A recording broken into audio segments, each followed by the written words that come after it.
Sawadee Kap. Hello and welcome to Daily Wisdom, Walking the Path with the Buddha. Today is the restart of our Words of the Buddha Pali Canon and English study group, where we get together each Saturday to study the words of the Buddha from the Pali Canon in English. The Pali Canon is the original source text of Gotama Buddha's teachings. This is where the teachings have been passed down from generation to generation in the words of the Buddha. During his lifetime, he taught everything orally, and nothing was actually written down during his lifetime. People remembered his teachings, people recited his teachings, people were able to recall his teachings word for word for word. This was part of the training that people underwent during his lifetime, and it was a way to ensure the teachings got passed down from generation to generation. After the Buddha's death, there is conflicting time frames of when the teachings actually got written down. I've heard everything from shortly after his death all the way up until about 200, 300, 400 years after his death that they were actually written down. And during that time frame, that the teachings were remembered word for word for word. Because if you can imagine, during the lifetime of a Buddha, there would have been countless people who had attained enlightenment through his teachings. And as part of the enlightened path, once the mind is enlightened, not only do you eliminate discontentedness, but the mind has a superb clarity, a superb amount of memory and recall. So they would have been able to remember his teachings word for word and pass those down for many generations. The most common time frame that I hear is about somewhere between 200 to 300 years after his death that the teachings were actually written down. And the source text that we trace our lineage back to, it originates about 1300 years ago. So from the time of the Buddha's death, 2,500 years ago, until the text that we actually source our teachings on, the Pali Canon, there was about 12 or 1300 years of time where the teachings were first remembered orally, eventually written down, and then kind of passed down all the way to the point where we now source our teachings back to this Pali Canon that is sourced back about 1300 years ago. And now those teachings, with better technology of paper and ink and the things that we now have available to us, are in a much better format to be able to be preserved for many generations. For a very long period of time, people thought that the Buddha actually spoke in Pali, and that's why we relate all of our teachings back to what we call the Pali Canon, because Pali is a language. It's a spoken language, but it's no longer a spoken language today. It's been pretty much lost, and there's not very many people that understand it. And because it's no longer an active spoken language, not everybody agrees what one word means versus another word.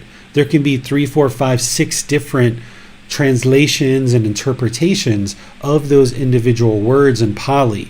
And we thought that the Buddha spoke in Pali for a very long period of time. But recently, in the last few years, archaeologists have uncovered some source texts that predate the Pali Canon that were in a language similar to Pali, but was a language prior to Pali.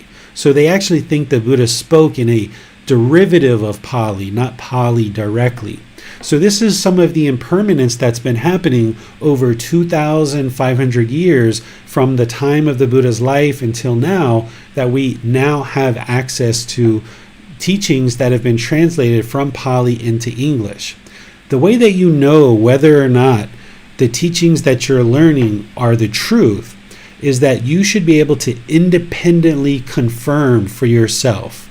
Once you learn teachings, you should be able to independently confirm that those teachings are the truth through observing in life whether or not those teachings represent the truth. So for example, when you first learned about impermanence, you didn't have to believe that teaching. You were able to learn it and then look around the world and see if you could find anything that was permanent.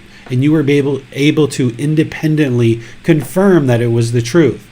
The same thing goes for the texts that we're going to be studying in this program, is that you should be able to read them, learn them, reflect on them, and then when you practice in daily life, you should be able to see the truth for yourself, independently verifying the teachings. And what these classes are about is for you to come to class and actually seek guidance to see if you're understanding the teachings well enough so that then you're able to independently verify the teachings in your own practice. And by you verifying the teachings in your own practice, you see the truth more and more clearly. This allows you to acquire wisdom. So the way that you sort out all of this impermanence through 2,500 years is through your practice. That's where when you see the condition of the mind improving, that you no longer experience anger and rage and hatred, all these discontent feelings start to slowly diminish, where situations that once created certain frustrations or annoyance or anger or sadness, when those things are fading away and you're observing that the condition of the mind is improving, that's how you know you're learning and practicing the truth. So these books that we're going to be studying in this program, volume 2 through volume 13, which is this program, they are originally sourced from the Pali Canon that dates back 1,300 years ago. We consider these to be the words of the Buddha. And there's been multiple people who have done translations over the years that were very thankful that they were able to do that. And then what I've done is I've updated these translations to make the understanding of the words of the Buddha a bit easier for people so that they would be more readily able to learn, reflect, and practice. And the way that you'll know that the teachings are the truth is, once again, you'll be able to independently confirm the teachings for yourself, and you'll be able to practice the teachings and see the condition of the mind is improving. The translations that you'll see in these books, they all come with a reference at the bottom of the chapter. This reference is similar to what you might have been exposed to in the Bible, for example. If you saw Psalms 23:13 or Matthew 1:14, you know exactly where that is, and you can go back to the original source and see all the different translations related to that particular chapter and verse. Well, the teachings in the Pali Canon have references as well, but they're spread out over multiple books. There's not just one book like the Bible. So there's these references of AN 3.16 or MN 4. Whatever.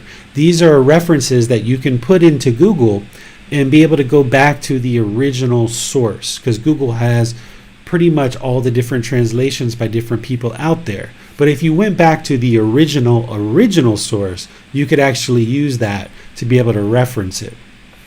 Because with the updated translations that I share, what these books are is they're an extraction of the Pali Canon. The actual Pali Canon itself is 45 volumes of very large, thick books, about 5 to 6 inches thick, because the Buddha taught for 45 years. So there's 45 large books of teachings. And in these 45 volumes of books, there's oftentimes a lot of repetition. You can be reading for an hour or two, and it's essentially the same thing being repeated with slightly different words here or there. And it would probably take the average reader a good 10 years to probably go through the Pali Canon, let alone actually understand it, reflect on it, and practice it. Because those 45 volumes of books, they're not organized in any particular way. The teachings aren't organized in the beginning, middle, or end. They're just kind of in all these different books. So what we've got here is we've got a series of 12 books that have consolidated the teachings, extracted them, and put them in a format that you can read in a relatively short period of time and glean the lesson that the Buddha was teaching. Because his discourses, just like when I teach for 2 hours or so, his discourses are very long. And in that discourse, he might be covering 5, 6, 8, 10 different topics, and it's different topics on different things. So what these books are doing is collecting the teachings, extracting them, and organizing them in such a way that you can just kind of get 1 or 2 lessons, maybe a few more, out of each individual chapter so that you're not having to tackle this massive discourse from the Buddha. So this allows you to kind of bring the teachings down into a manageable format. If you're familiar with what a cliff note is, they have these books that are kind of cliff notes that kind of summarize or extract teachings out of a much larger book. That's essentially what we've got available to us here today.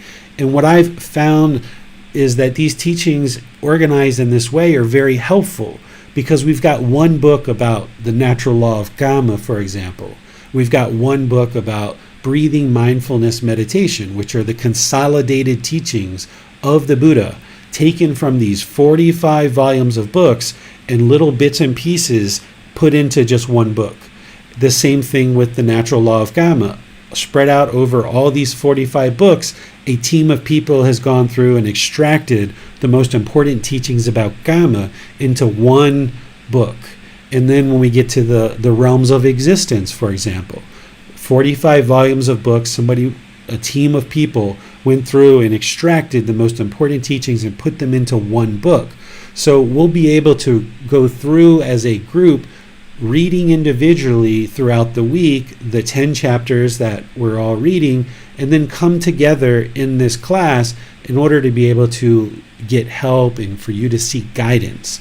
In addition to the words of the Buddha and the reference that you can then look to see what the Buddha was maybe teaching before or after, because the certain chapter that you read, you might be, I wonder what the Buddha was talking about before this or after this. You can actually use that reference to go back and look at that.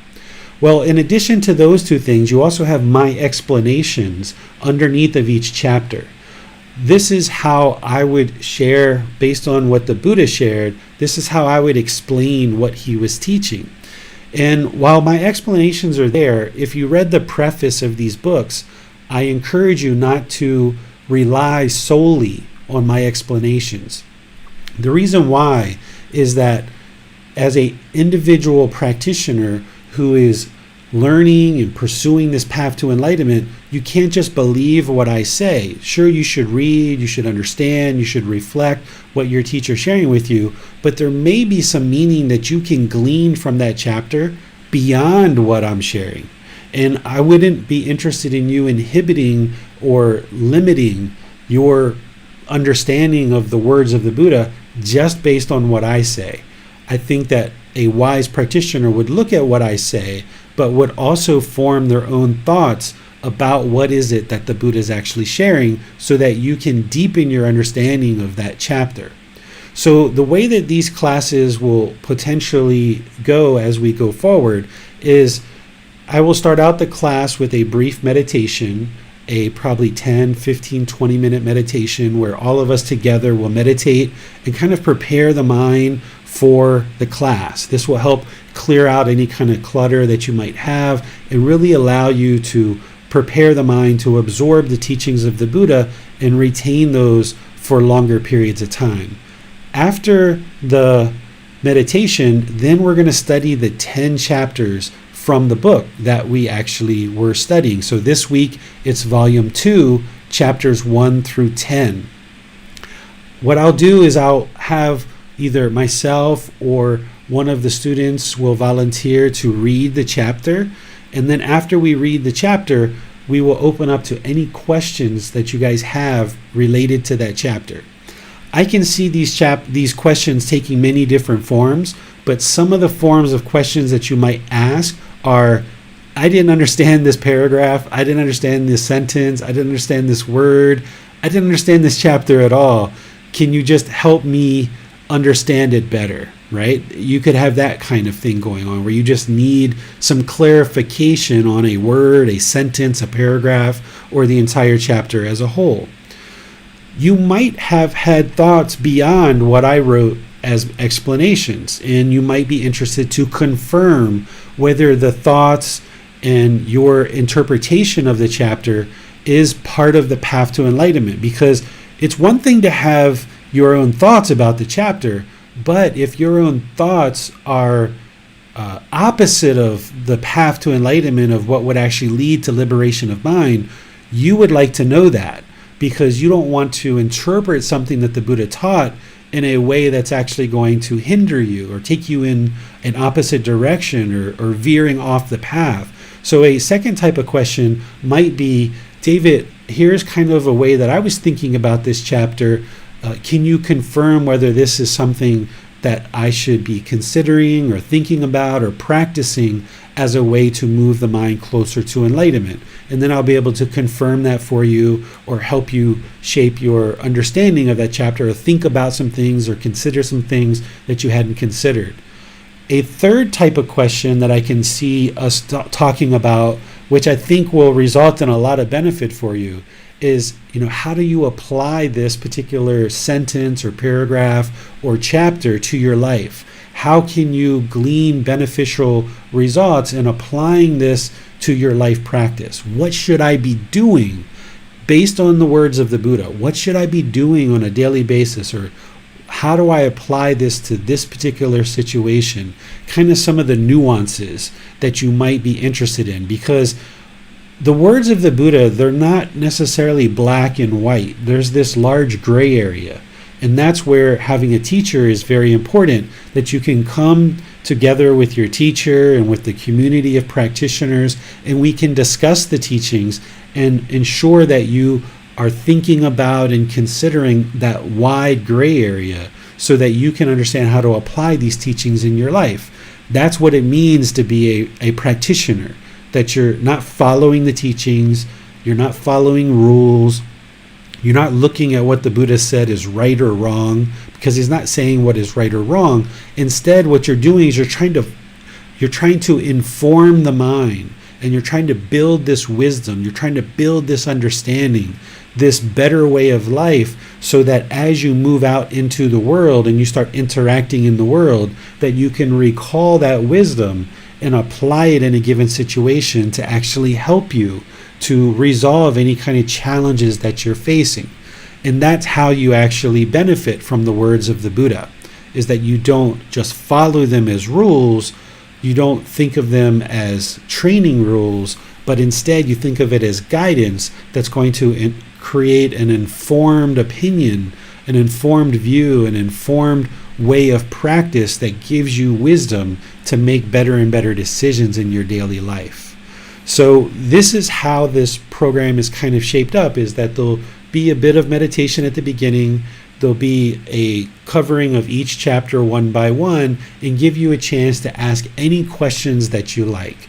And it can be one of those three types of questions, or really any questions that you like at all. If you're in Facebook, YouTube, or Zoom, you can put your question into the comment section. Our moderators will see that and be able to get your question asked, and I will answer your question during the class. But where possible, I always encourage people for this program and the other programs that teach too, to come into Zoom so that you can electronically raise your hand and ask any questions or follow-up questions directly, because I think that's really important.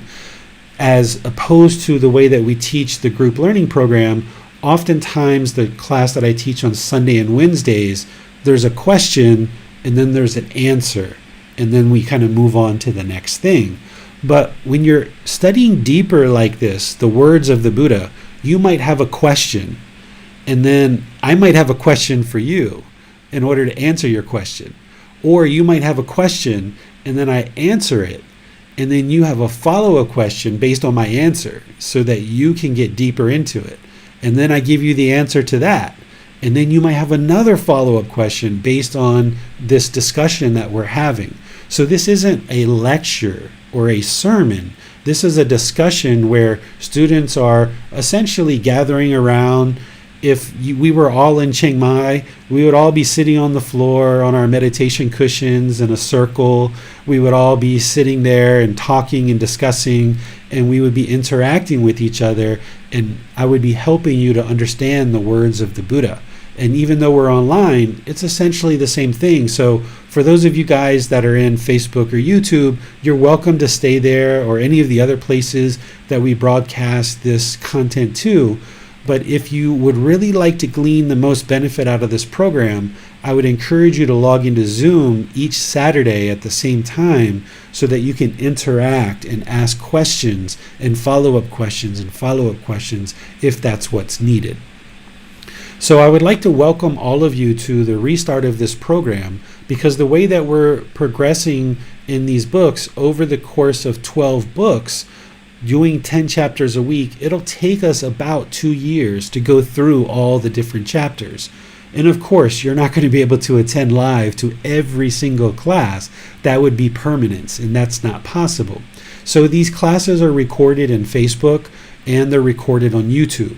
I don't put them on the podcast because it tends to be a bit more advanced material, and the podcast is really kind of an entry point for people, and I don't typically put them on there. But if you miss a class for any reason, because impermanence is going to happen, you can go to our YouTube channel, you can come into Facebook, and you can replay the class based on your time schedule and when you have time in your life. The nice thing about attending live is that you can ask questions live and you can get help. But even during the week, if you're reading these chapters and we haven't even gotten to the class yet, if you have questions, you can ask those in the Facebook group, or private message, or schedule a personal guidance with me.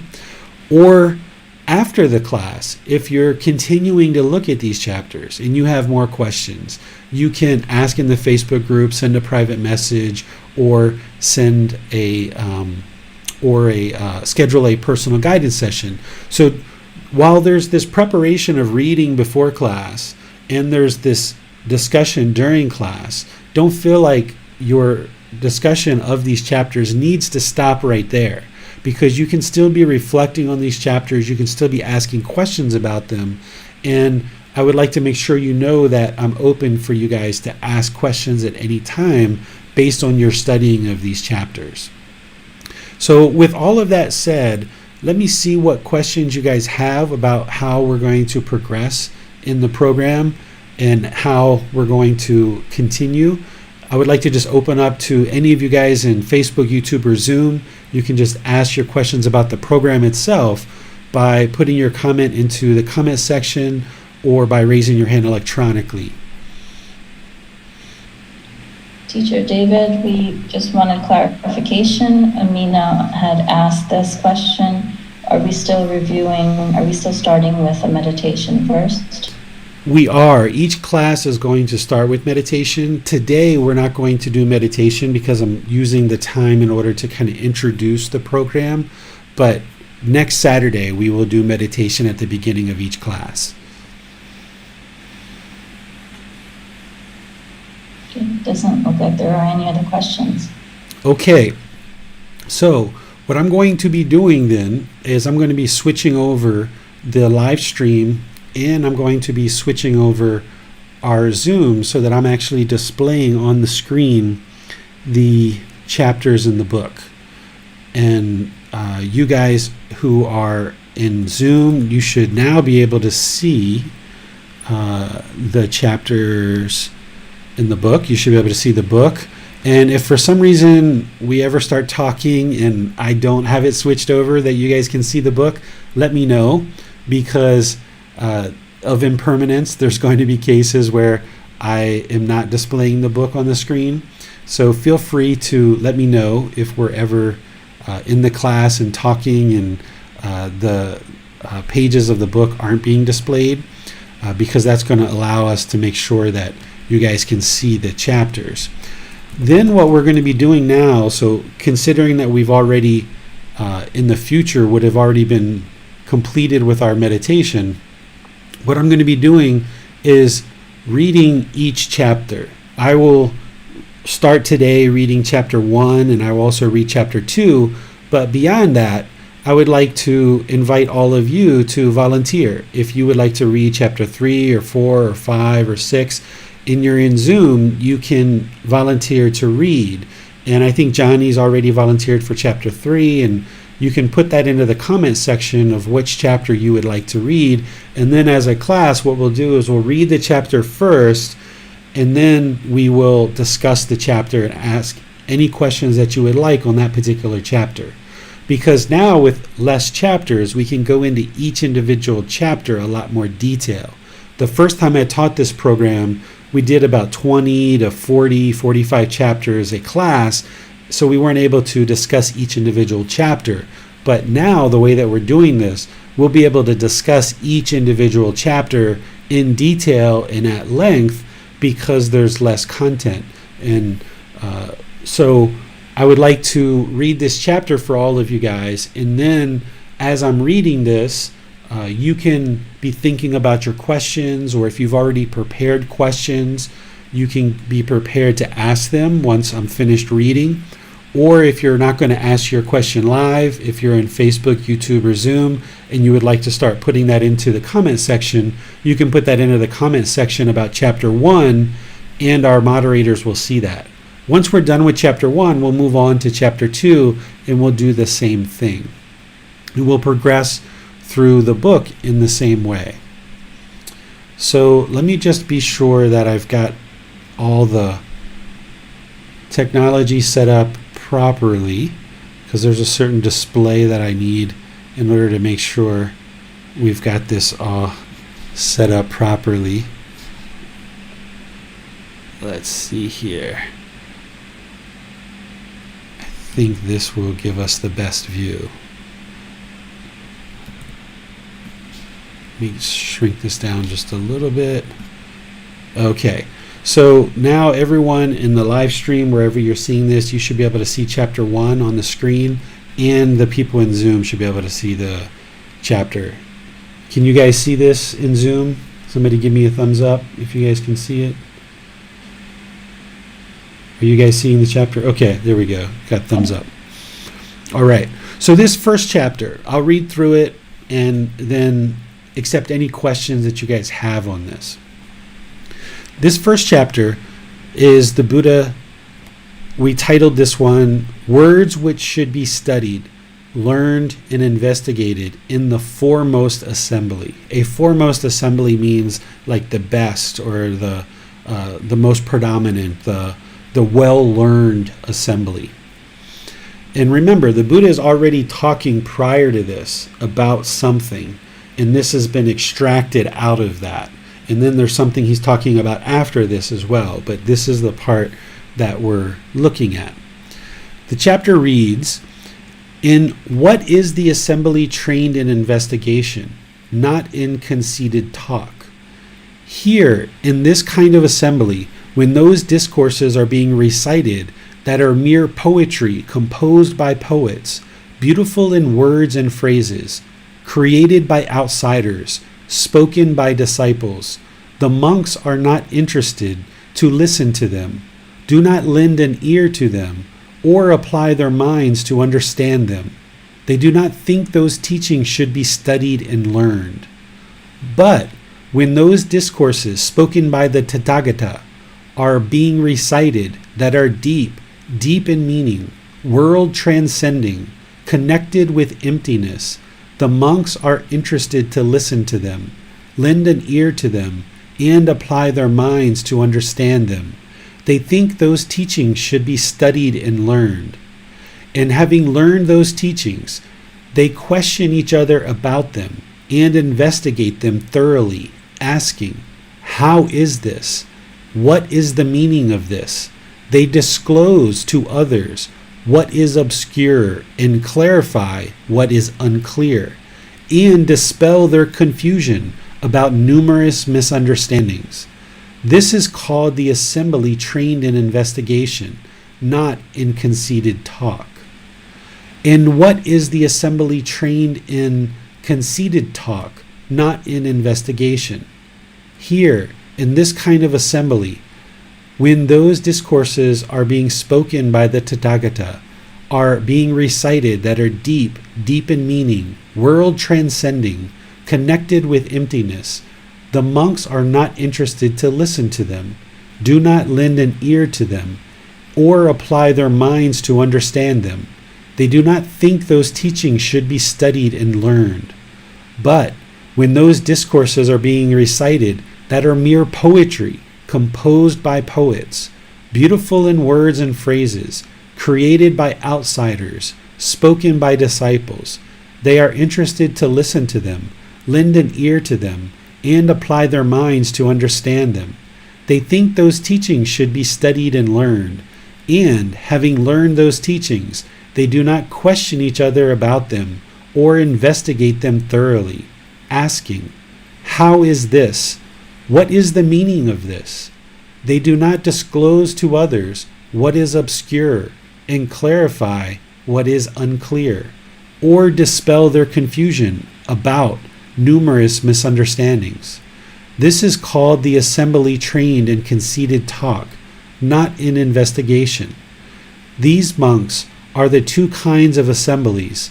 Of these two kinds of assemblies, the assembly trained in investigation, not in conceited talk, is foremost. And here you can see the reference that all you would need to do is put this AN 2.46 into Google. You might need to add a Buddhism to the end of it, because some companies might have a part number in their manufacturing plant named that. So that will make sure you get to the discourse. And then, of course, you've got my explanation underneath this to help you understand. So before we open up to questions, let me just share a few things for you. One thing that you can think of here when the Buddha says assembly, he's talking about a community of practitioners. So what is the community trained in investigation, investigating the teachings, not in conceited or arrogant or prideful talk? That's what he's talking about here. He's saying that those discourses that are just beautiful in words and phrases, that are just easy on the ears, essentially, these are like poetry composed by poets. He's saying, people that are really into investigating the teachings and not in conceited, arrogant talk, they wouldn't be interested in learning from words that are just mere poetry. But instead, they would be interested in learning the discourses spoken by the Tathagata. This is the Buddha. The Tathagata means the one who's discovered the truth. And when you learn the teachings from the Buddha, it's a lot of work to learn them, to reflect on them, to practice them. It's a lot of work to get rid of craving, desire, attachment. It's a lot of work to get rid of anger, hatred, ill will. It's a lot of work to get rid of ignorance, delusion, and confusion, that unknowing of true reality. So the Buddha's teachings here is he's sharing essentially that people that are in his community would be really interested to dig into the teachings, investigate them thoroughly. How is this? What is the meaning of this? And they would disclose the things that are obscure and clarify things that are unclear, dispelling their confusion, right? This is essentially what we're doing in this class, is that we're not just interested in poetry and hearing, calm, soothing words. We should all just be loving and kind and join hands and sing kumbaya, and yeah, that's all we need to do is just zone out and be on a cloud and the world will just be great. No, that's not the way to get to enlightenment, is that you actually need to dig in. You need to really investigate the teachings. And that's what the Buddha is saying here, is that a community of people who are trained to investigate the teachings, not just believe them, but truly dig into them, asking the meaning of what is this, what is that, help me clarify this, help me understand this, dispelling any confusion. Not interested in arrogant speech or arrogant talk or prideful talk, really interested in investigating the teachings. He's saying that's the kind of assembly that is foremost, or the most ideal. But if all we're interested in is conceited talk or arrogance or prideful speech, and we're not interested in investigating teachings, we're just interested in hearing these beautiful words, poetry and discourses that are very easy on the ears, that don't really require much investigation and don't really require to dig in. And then when questions are asked about, what is this or what is that, not really able or willing to clarify what it is that's being taught, that this other group that's interested in more poetry and teachings that are easy on the ears, They're not interested in dispelling their confusion about the misunderstanding. They're more interested in sounding arrogant or prideful, and not interested in really rolling up the sleeves and digging into what are the actual teachings. So the Buddha very eloquently here talks about these different types of communities in a way that's using right speech. He's not degrading other communities. He's not talking bad about other teachers, but he's just kind of setting out for his students what kind of community should we be as practitioners. And he's saying this is the kind of community, is investigating the teachings, disclosing what is obscure, clarifying what is unclear, dispelling any confusion about any misunderstandings, because he knows that's what will lead to enlightenment. Because remember, during the lifetime of the Buddha, he wasn't the only one teaching. You would think that in a community where there's a Buddha, everybody must know he's a Buddha and everybody would want to learn from him. But in reality, when a Buddha arises in the world, there isn't any physical characteristics that people can see that this is a Buddha. A Buddha doesn't go around producing miracle upon miracle upon miracle in order to prove that they're a Buddha. Instead, they just invite people to come learn with them. They make themselves available so that others can get access. And then through somebody choosing to learn their teachings, as they slowly learn their teachings, they will gradually see that those teachings are leading to enlightenment. So during the lifetime of the Buddha, he was teaching, and there were people that were part of his community, but there were other teachers that were teaching as well, claiming it was their teachings that lead to enlightenment. So the Buddha was amongst many other teachers. Just like today, if a Buddha arose today, there's many people in the world who are teaching the path to enlightenment and claiming that what they're sharing is actually leading to enlightenment. So any Buddha who would arise today would be in and amongst a large population of people, all of whom are learning and practicing different things. And in order to get to enlightenment, a community of practitioners would need to be trained in investigation, investigating the teachings, not concerned about whether the words are so beautiful or sound like poetry, because this is just arrogance or conceit, as the Buddha's explaining here. So let's pause here, see what questions you guys have about chapter 1, if any. And if you guys have questions, you can put those into Facebook, YouTube, or Zoom.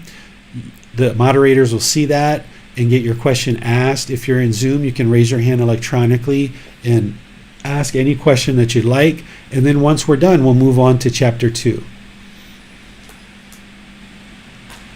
There are no questions, Teacher David. I just had a thought on this first chapter, this very first chapter, that it's very interesting that the Buddha would initiate this speaking in the Sangha by clearly distinguishing between what it is that the practitioner needs to do, and that ultimately is to focus on themselves and their own self-investigation.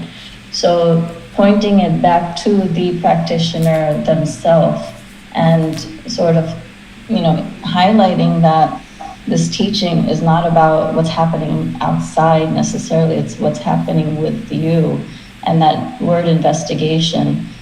So I see that as a very poignant sort of start, and it's not about the music and the noise that's happening outside. It's really down to what you apply and what you are doing in your investigation process.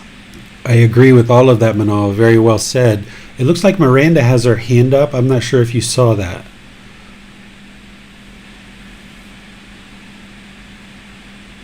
Miranda, if you'd like to go ahead and unmute, if you can. I'm not sure if you're able or if a moderator has to do that. Yes, sir. I want to double check the understanding, because in my mind there's a couple of things going on. It seems like what's being said here is, first of all, the practitioner needs to be less concerned with like bragging, prideful talk, anything like that, and needs to be willing to actually do the work and investigate the teachings and practice them. And then also it seems like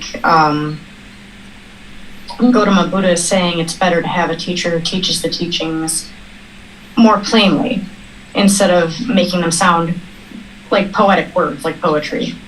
Is that correct? That's another aspect of this. Yeah, 100% agree with that, that anybody who's teaching these teachings shouldn't be interested in having their words be easy on the ears necessarily and sound like poetry, but instead delivering the discourses that are needed in order to truly understand the deep, deep meaning of the path to enlightenment.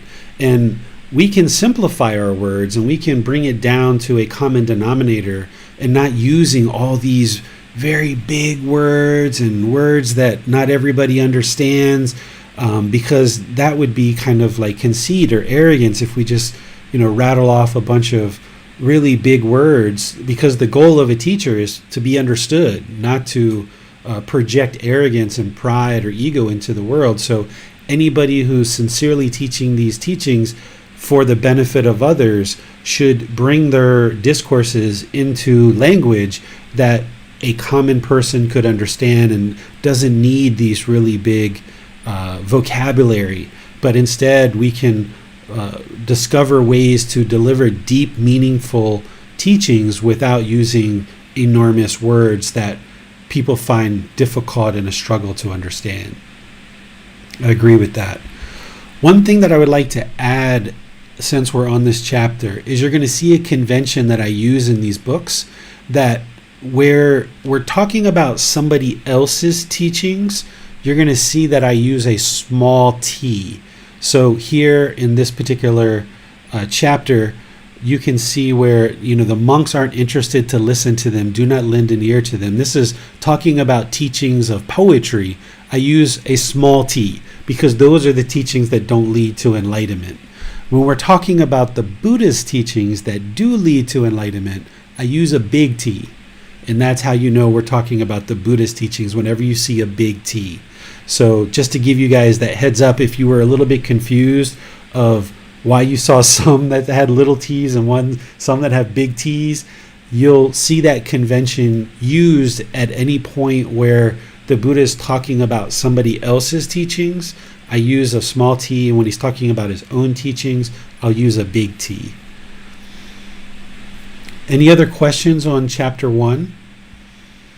Yes, Holly has a question. Could you give a modern day example of teachings that are mere poetry with beautiful words and phrases? And are we to be cautious of such teachings? Yes, you should be very cautious of poetry and teachings that are just meant to sound very soothing, because in order to understand the path to enlightenment, you've got to really roll up your sleeves and get in there and really understand this path, because we're describing the natural laws of existence, and you can't explain that through poetry. This is one of the reasons why I don't read the Dhammapada, really. The Dhammapada is considered to be part of the Pali Canon, but it's a scholarly work that was created about 1,200 years after the Buddha, and it was a bunch of scholars that were attempting to kind of put the Buddha's words into verses and poetry.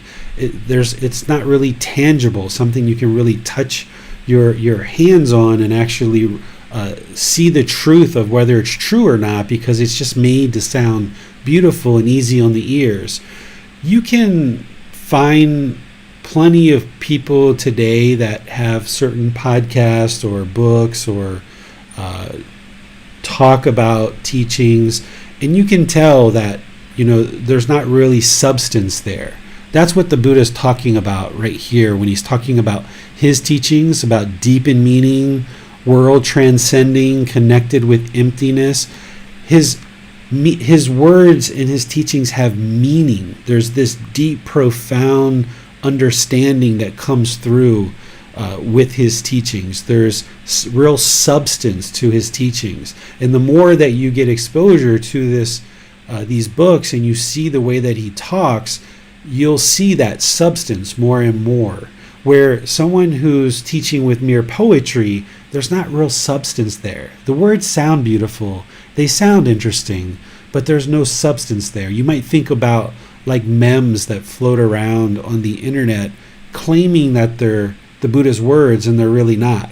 This is one of the ways that you can spot teachings that aren't his, that if it sounds like poetry, it's not his, because he didn't speak that way. He spoke like a professor almost at a college in a PhD program. He's speaking in a way that is going to connect the meaning of what he's sharing to give you some teaching that you can independently take out into the world and discover that it's true or not. If it's just poetry, you can't really tell whether or not it's true or it's false. It just sounds beautiful. It's easy on the ears. The Buddha's teachings, when you're reading them, sometimes it really takes a while to wrap your mind around them. That's one of the ways that you know that it's the Buddha's teachings, is that you really have to think through what he's actually sharing. And so there's lots of examples of that in the world that you can probably come across, or you have come across, where it just sounds easy on the ears, but when you get done with listening to that particular teaching, you're just kind of like, what do I do with that? Okay, it sounded interesting, it sounded beautiful, but what do I do with that? How do I practice that to determine that it's the truth? And the Buddha's teachings you can do that with, where someone who's speaking with mere poetry, you can't do that. Follow up from Holly. Are these teachings claiming to be Buddhist, or are there teachings like this that are not Buddhist? All the teachings that you see in this series of books are all from the Buddha. The teachings that the Buddha is talking about here that are poetry, they, during his lifetime, could have been from other teachers who weren't studying with the Buddha, and they were just mere poetry and not studying with the Buddha. And the Buddha knew that those teachings don't lead to enlightenment, and this was kind of like his way of complimenting somebody, but at the same time saying that, yeah, their teachings aren't going to lead to enlightenment. So he's kind of complimenting them, saying that, you know, they're poetry, beautiful in words and phrases. So this is like a way to compliment somebody, but at the same time show that their teachings aren't going to lead to enlightenment. Another group of people that he could be talking about are people that learned his teachings and then went off and tried to kind of make them more like poetry and sound more beautiful, because the Buddha talks in his teachings about people that attempted to steal his teachings and claim that they were their teachings. And of course, a Buddha can teach in a way that nobody else can do. So a Buddha is not concerned about somebody stealing their teachings, because if somebody wants to take their teachings, it's like, okay, go ahead, you can have it. Like, the Buddha would be interested in seeing his teachings move more and more into the world. He doesn't mind if other people use his teachings. But if somebody tries to change his teachings and make them sound like poetry and easy on the ears, now it might kind of resemble the Buddha's teachings, but it's not really getting to the point in the way that a Buddha's teachings would. So he could be talking about that group of people too. So it's all inclusive of anybody who's talking in a way that is just trying to create words that are easy on the ears, rather than really delivering the discourses that are going to provide the truth that helps a practitioner acquire wisdom and leads to enlightenment. That's what a Buddha is teaching, is the truth. And those truthful words that lead to liberation of the mind aren't always easily discussed, and they're not going to sound like poetry, and they're not necessarily easy on the ears.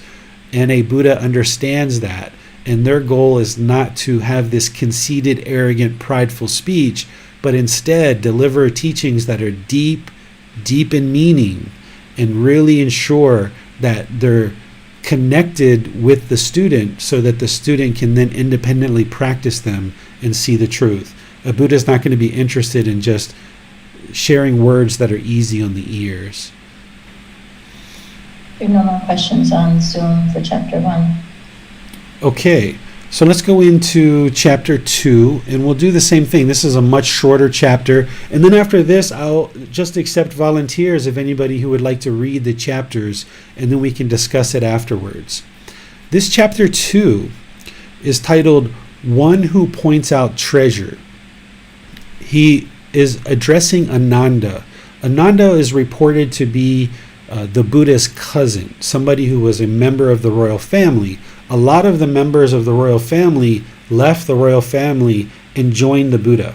And it got to a point where his father actually came and kind of pleaded with him to stop accepting people from the royal family because he thought that the royal family was going to fall apart. So Ananda was reported to be kind of like his cousin and one of his very close students. So you'll see him addressing Ananda in various teachings.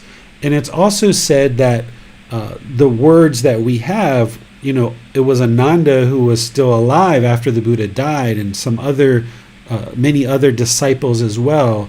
And Ananda is one of the people who is accredited for kind of ensuring that the Buddha's teachings continued after the death of the Buddha, because he remembered the teachings so well, kind of better than just about any other disciple that existed during the lifetime of the Buddha. Ananda was accredited for really being able to recite a lot of the teachings of the Buddha. So here the Buddha is addressing Ananda. Ananda, I shall not treat you as the potter treats the raw, damp clay, repeatedly restraining you. I shall speak to you, Ananda, repeatedly guiding you of what to avoid. I shall speak to you, Ananda.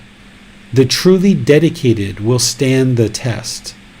Regard him as one who points out treasure, the wise one who, seeing your faults, guides you of what to avoid. Stay with this sort of teacher. For the one who stays with a teacher of this sort, things get better, not worse. And there again, we've got the reference that you can see what he was teaching before or after this. Essentially, what the Buddha is talking about is how to select a teacher and how to receive guidance from a teacher. The Buddha goes into more detail about this in other chapters that you're going to see as we progress in this book series, but this is just a very brief one. Because in order to take on students, a teacher would have to ensure that they have no craving, anger, and ignorance that is hindering their ability to teach students. So if a teacher has craving for material wealth, for example, that's going to stand in the way of them being able to help their students unaffected by their own craving.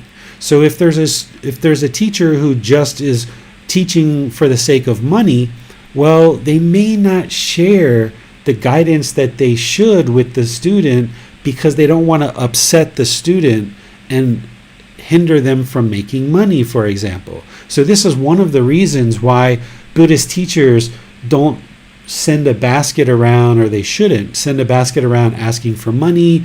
They shouldn't put obligations on their students asking for offerings, but instead they just accept whatever is given. They don't have any expectation or obligation for acquiring things from their students, but instead, in my view, a teacher should just be willing to give and give and give and help their students, being unaffected and not wanting anything from their students whatsoever. The only thing that a teacher should be interested in is helping their students to learn and practice this path unimpeded and unhindered by anything else whatsoever. Just one singular goal is to help students to learn, reflect, and practice.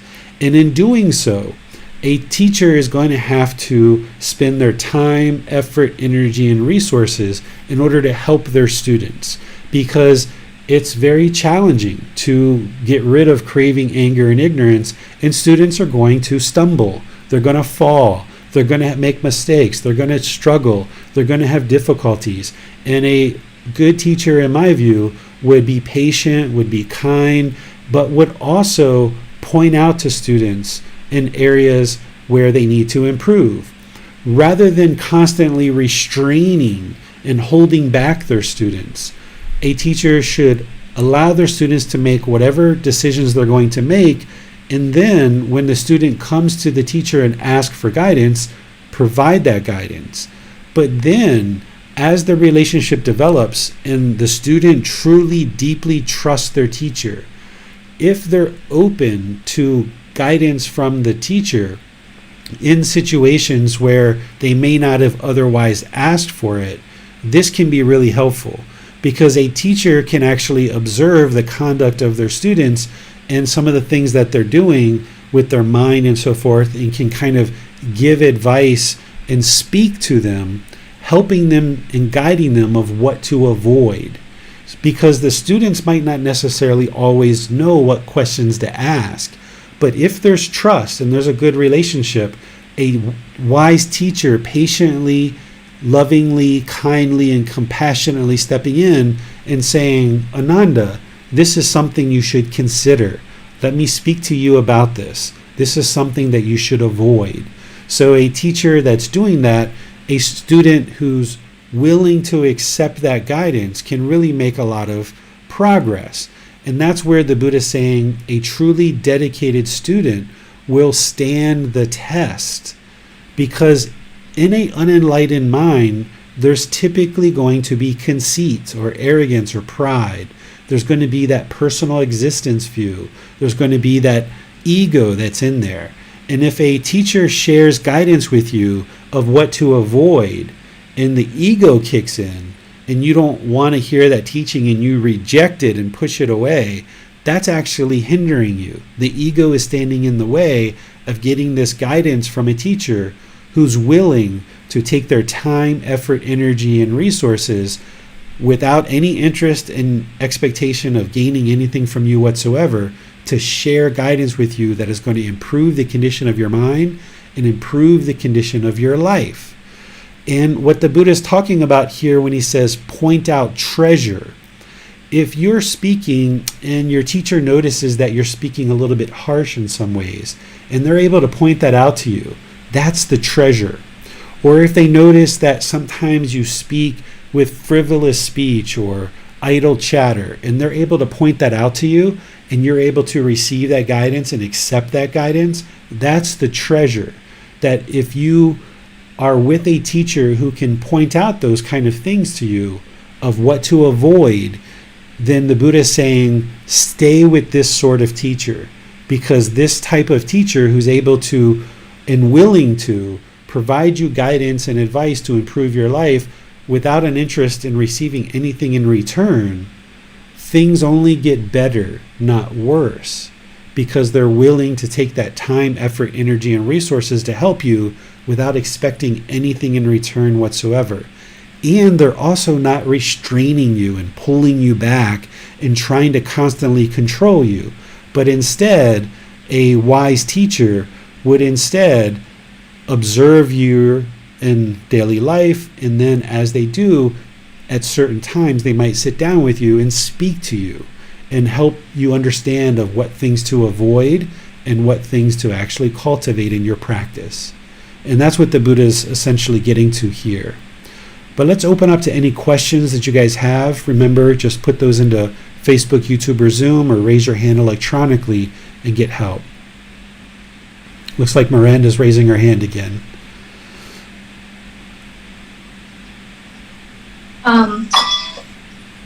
In the rest of the sutta, Gotama Buddha talked about monks living in a group will have trouble obtaining the pleasure of renunciation. Does this also apply to householders?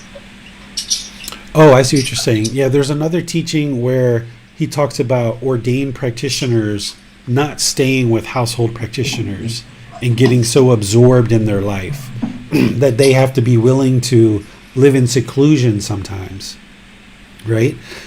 So that's for an ordained practitioner. But when we get to that teaching, the way that we can apply it in household life is that you should also take times in your life to go away on your own, without your family, without your partner, without your children, and go on holiday for 3 days or a week or 2 days by yourself, because that's really healthy for your mind. Whereas if you're always around people all the time, then you don't have that ability to look inward and have that inner eye to observe your mind. And there might be an attachment there to your home, to your partner, to your children that you don't see because you're just always around them. Whereas if you train the mind to go away sometimes, then this can be really helpful for you to see that you are truly alone in this world, and that's okay. And you're going to be alone sometimes, and there's some times where you're going to be with other people because of impermanence, and that's okay. And that can really build confidence in the mind and help you to become more steady and stable, that you don't always have to have somebody around you all the time. Yes, so it sounds like that's something that householders should do from time to time. Absolutely, I agree. And then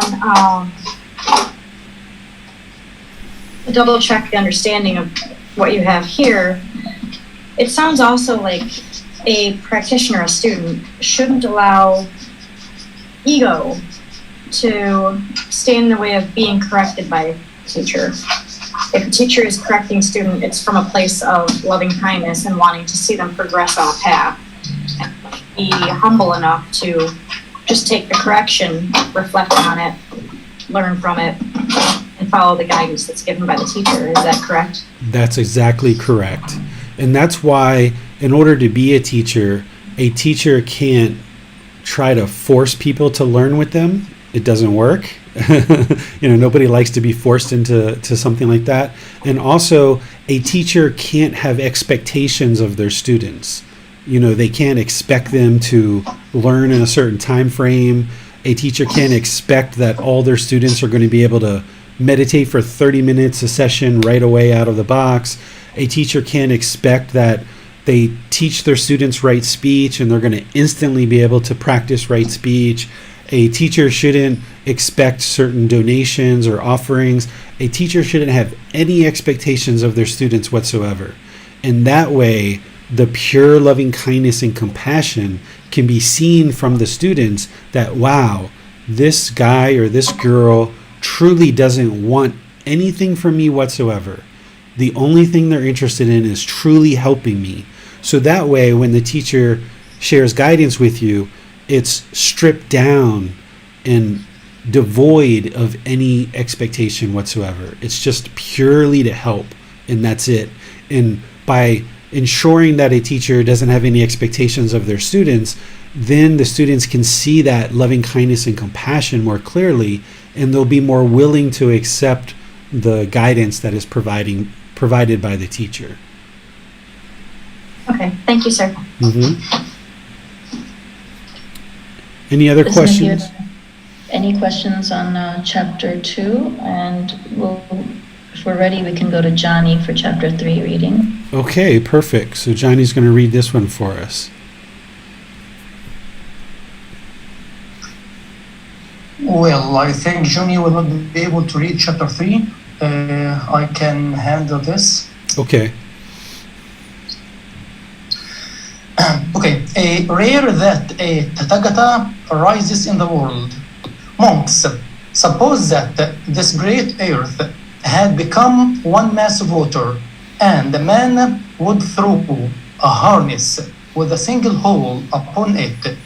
An easterly wind would drive it westward. A westerly wind would drive it eastward. A northerly wind would drive it southward. A southerly wind would drive it northward. There was a blind turtle which would come to the surface once every 100 years. What do you think, monks? Would that blind turtle coming to the surface once every 100 years insert its neck into that harness with a single hole? It would be rare, Venerable Seer, that the blind turtle coming to surface once every 100 years would insert its neck into that harness with a single hole. So too, monks, it is rare that one obtains the human state. Rare that a Tathagata, an Arahanta, a perfectly enlightened one, arises in the world. Rare that the teachings and discipline proclaimed by the Tathagata shines in the world. You have obtained that human state, monks, a Tathagata, an Arahant, a perfectly enlightened one, has arisen in the world. The teachings and discipline proclaimed by the Tathagata shines in the world. Therefore, monks, an effort should be made to understand this is discontentedness. An effort should be made to understand this is the cause of discontentedness. An effort should be made to understand this is the elimination of discontentedness. An effort should be made to understand this is the way leading to the elimination of discontentedness. All right, perfect. Thank you, Wholesome.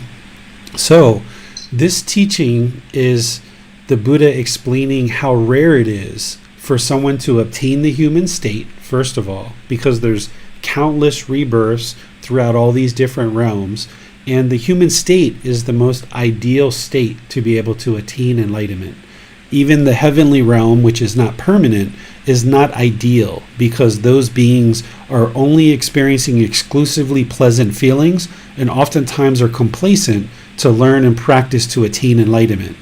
The lower realms of hell, animal realm, and afflicted spirits, they aren't able to attain enlightenment in those realms. So it's this perfect state of the human state, which is very rare. So to be in this human existence is an outstanding opportunity.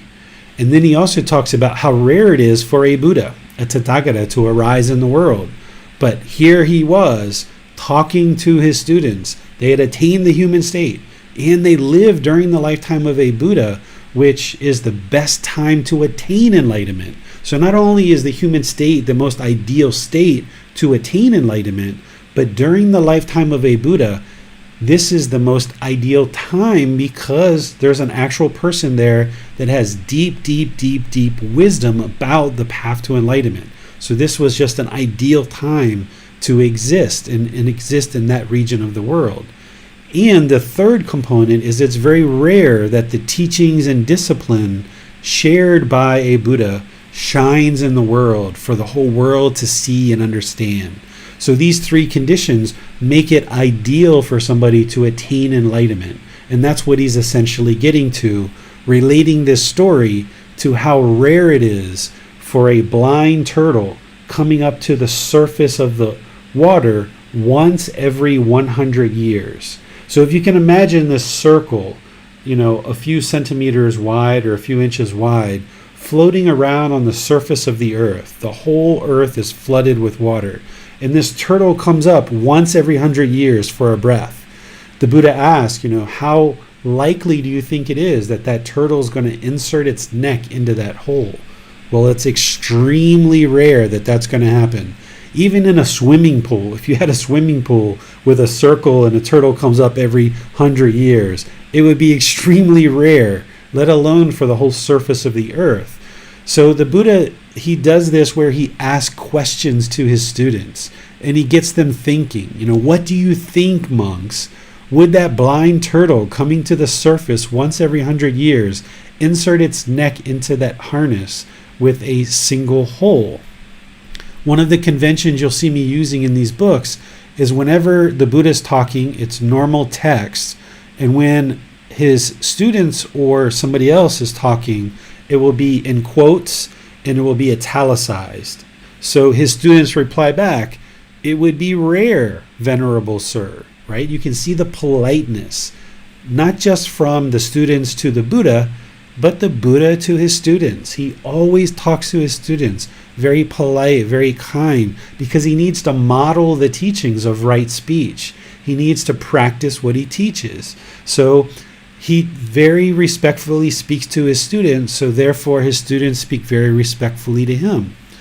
It would be rare, Venerable Sir, that the blind turtle coming to the surface once every 100 years would insert its neck into that harness with a single yoke. And then that's where the Buddha explains, aha, and also it's very rare that you've obtained the human state, that there's a Tathagata, an Arahant, and the teachings are shining in the world. But then he goes on, and this is common that you're going to see, he always points back to the Four Noble Truths, or he will point to the Eightfold Path.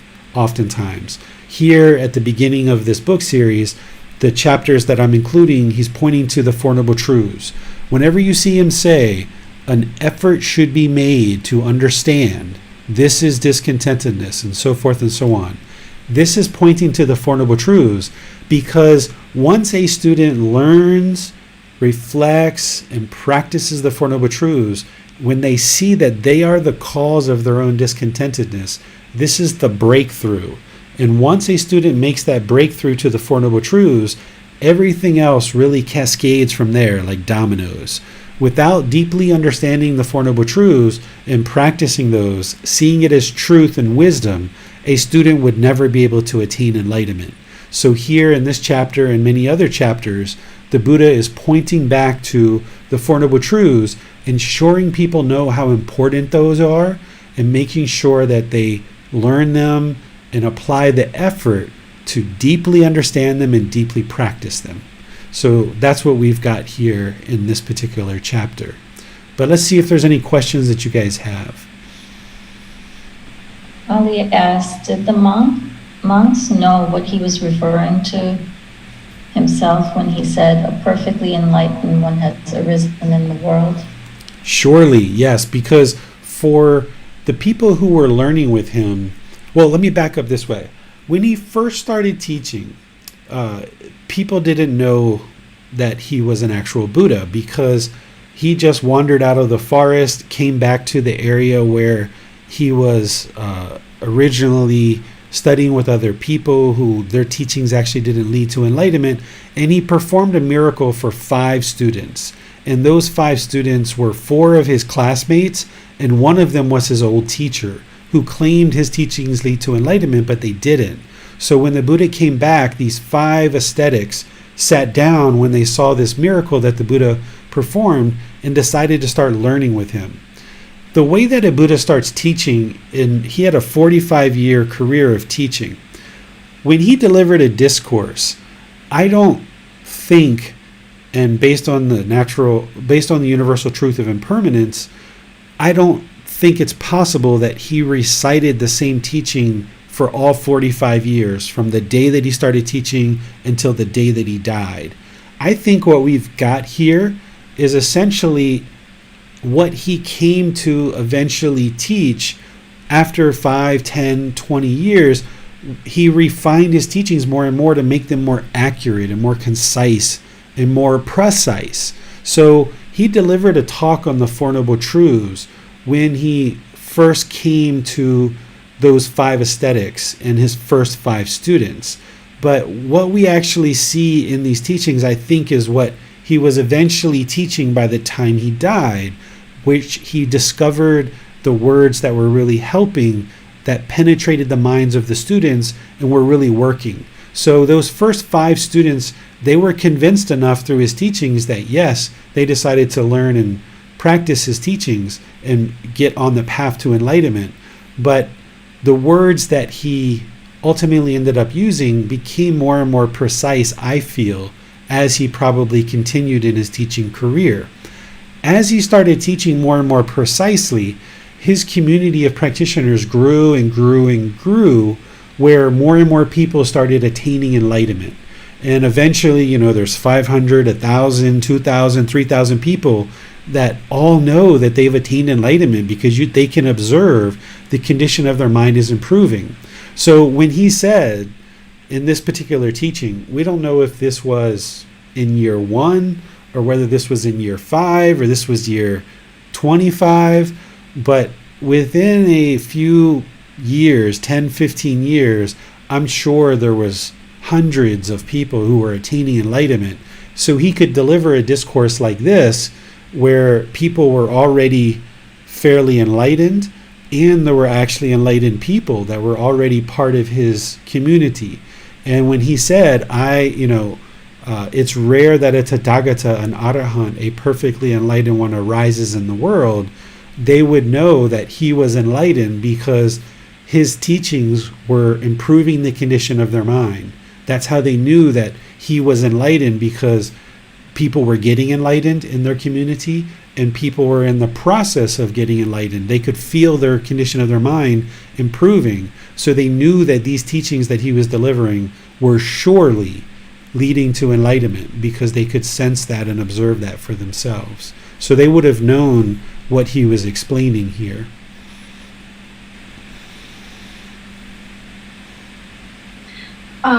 Just to, again, double check the understanding of this, what Gotama Buddha was saying,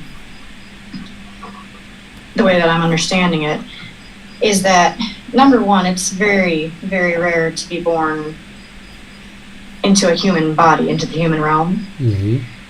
And then it's even more rare that a Buddha is present in the world. That happens very, very rarely. Mm-hmm. And then it's even more rare to be a human while there's a Buddha actively living in the world. And then it's even more rare to add to that, that the teachings are, as he puts it, shining in the world, that the teachings are being spread throughout the world. So because of them being humans and able to learn directly from the Buddha that was in the world at the time, it was especially important for them to really make an effort to understand the Four Noble Truths and the Noble Eightfold Path, because they weren't going to get that opportunity again for a very, very long time. Is that the correct understanding of this? Yeah, if ever get that opportunity again, right? Because it's so rare. So essentially what he's saying is, understand how rare of a situation you're in, and take advantage of this, and really be sure you apply effort to understanding. Because you can be born human in the teachings of the Buddha, like let's just say like 50 years after he died, his teachings were still shining in the world, but there was no longer a Buddha there to guide so closely and so directly. So even just being human and having the teaching shining in the world, hey, that's a huge benefit. But having this other component of the actual Buddha existing, that was just super ideal. And pointing his students to say, hey, don't waste this opportunity, is essentially what he's saying. But he's saying it in the positive, right? Because an enlightened being isn't going to go around and be like, hey man, don't waste your opportunity, like get off your butt, stop being so lazy, like get in here and learn the Four Noble Truths, come on, right? That's kind of like a disgruntled unenlightened being. As an enlightened being, that's one of the things you guys will pick up as you read this, is how does an enlightened being talk? Well, what you see here is he's never disparaging anybody. He's never talking down to anybody. He's never degrading anybody. He's never insulting anybody. He's never disgruntled. He's always focusing on the positive. And that's what you can incorporate into your life. So if you notice that you're kind of being disgruntled or complaining or something like this, you're like, hey, I shouldn't speak that way. I need to kind of eliminate that from my practice and start to focus on the positive. And that's what an enlightened being is going to do. And you'll pick that up through reading the words of the Buddha more and more. You'll see how a truly enlightened Buddha actually speaks. And that will help you to develop your right speech. Yes, thank you, sir. You're welcome. Looks like we should move on to chapter 4, Manal. Yes, Miranda, whenever you're ready. Okay. Perfectly enlightened ones in the past, future, or at present are all fully awakened to the Four Noble Truths. Monks, whatever arhats, perfectly enlightened ones in the past, fully awakened to things as they really are, all fully awakened to the Four Noble Truths as they really are. Whatever arhats, perfectly enlightened ones in the future, will fully awaken to things as they really are, all will fully awaken to the Four Noble Truths as they really are. Whatever arhats, perfectly enlightened ones, at present have fully awakened to things as they really are, all have fully awakened to the Four Noble Truths as they really are. What for? the noble truth of discontentedness, the noble truth of the cause of discontentedness, the noble truth of the elimination of discontentedness, the noble truth of the way leading to the elimination of discontentedness. Therefore, monks, an effort should be made to understand this is discontentedness. An effort should be made to understand this is the cause of discontentedness. An effort should be made to understand this is the elimination of discontentedness. An effort should be made to understand this is the way leading to the elimination of discontentedness. Okay, great. Thank you, Miranda. So what the Buddha... Yeah, thank you.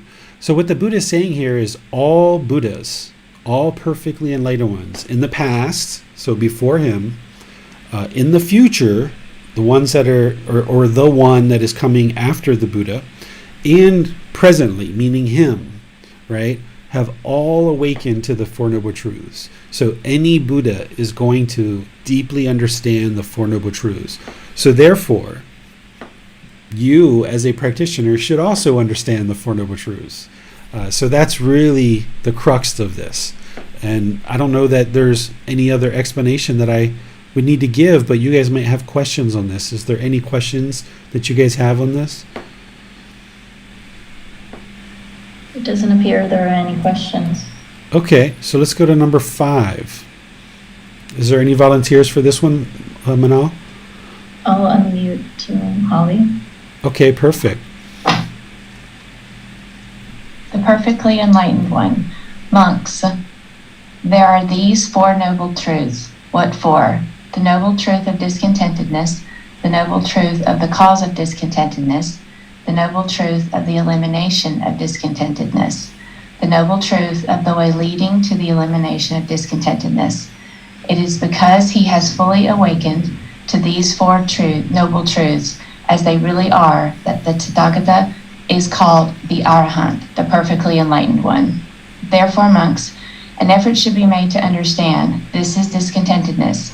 An effort should be made to understand this is the cause of discontentedness. An effort should be made to understand this is the elimination of discontentedness. An effort should be made to understand this is the way leading to the elimination of discontentedness. Perfect. So once again, just really explaining the importance of, hey, be sure you learn the Four Noble Truths.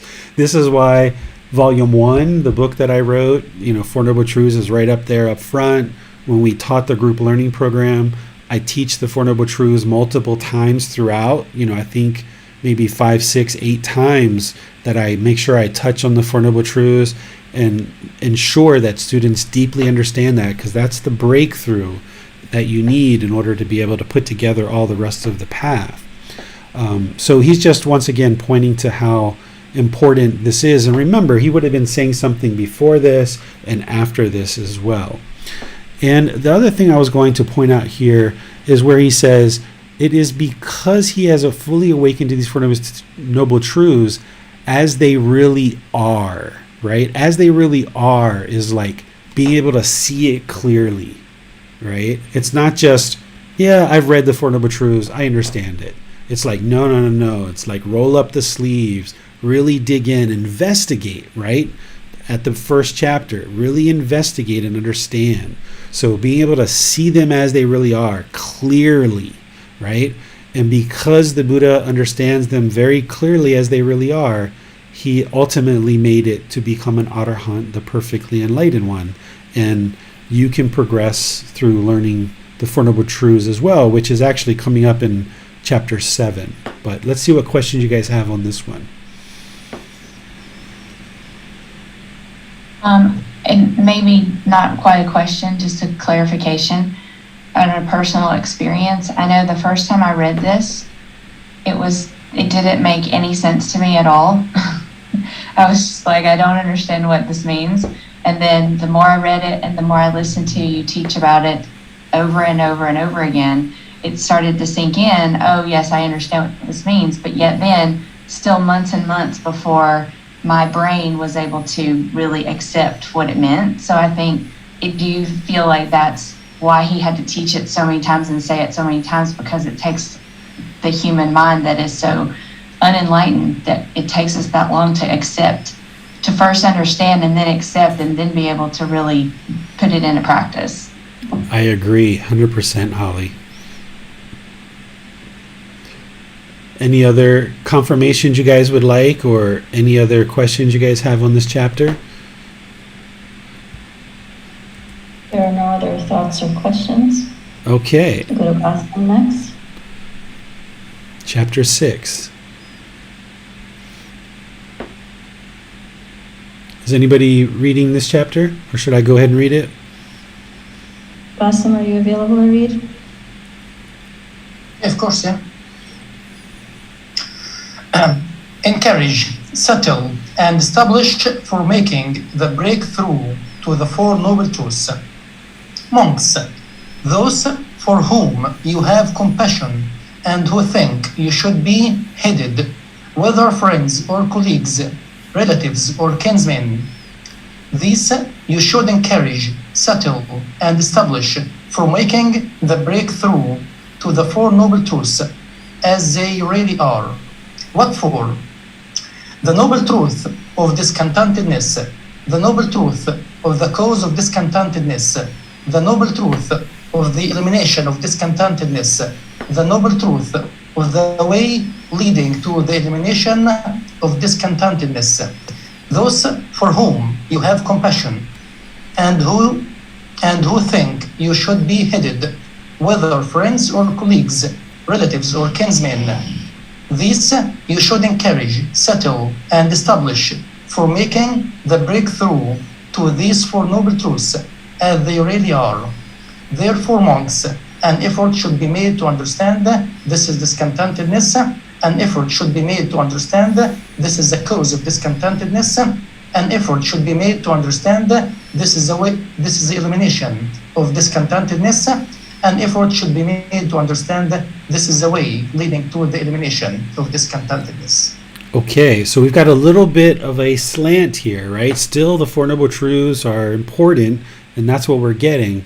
But he's adding to this that if there's anybody in our life, friends or colleagues, relatives or kinsmen, that should heed your advice, that are willing to heed your advice. Basically, are they open to your advice? Are they open to your guidance? Have they expressed an interest in understanding the Four Noble Truths? We don't go around and push and force and try to beat a drum on the street corner and tell everyone they're going to be reborn into hell if they don't learn these teachings. But when people show an interest, when they're willing to and they're open to understanding, then the Buddha says these are the people that you should encourage, settle, and establish for making the breakthrough to the Four Noble Truths. And things that I've suggested in the past are like getting people gifts of books, or maybe you invite them to join our group. There's like a little invite where you can invite people, and if they choose to join, they choose. If they don't, they don't. No big deal. Or other things like this, where you see somebody struggling or having challenges, you might say, you know, there's some teachings that could really help you. If you're interested, I can share those with you if you like. And then you have to be prepared to not have any expectations that they're going to say, yes, sure, what are those teachings? Or they might say, no, I'm not interested. And you have to be unaffected either way. If they say, yes, I'd love to get those teachings.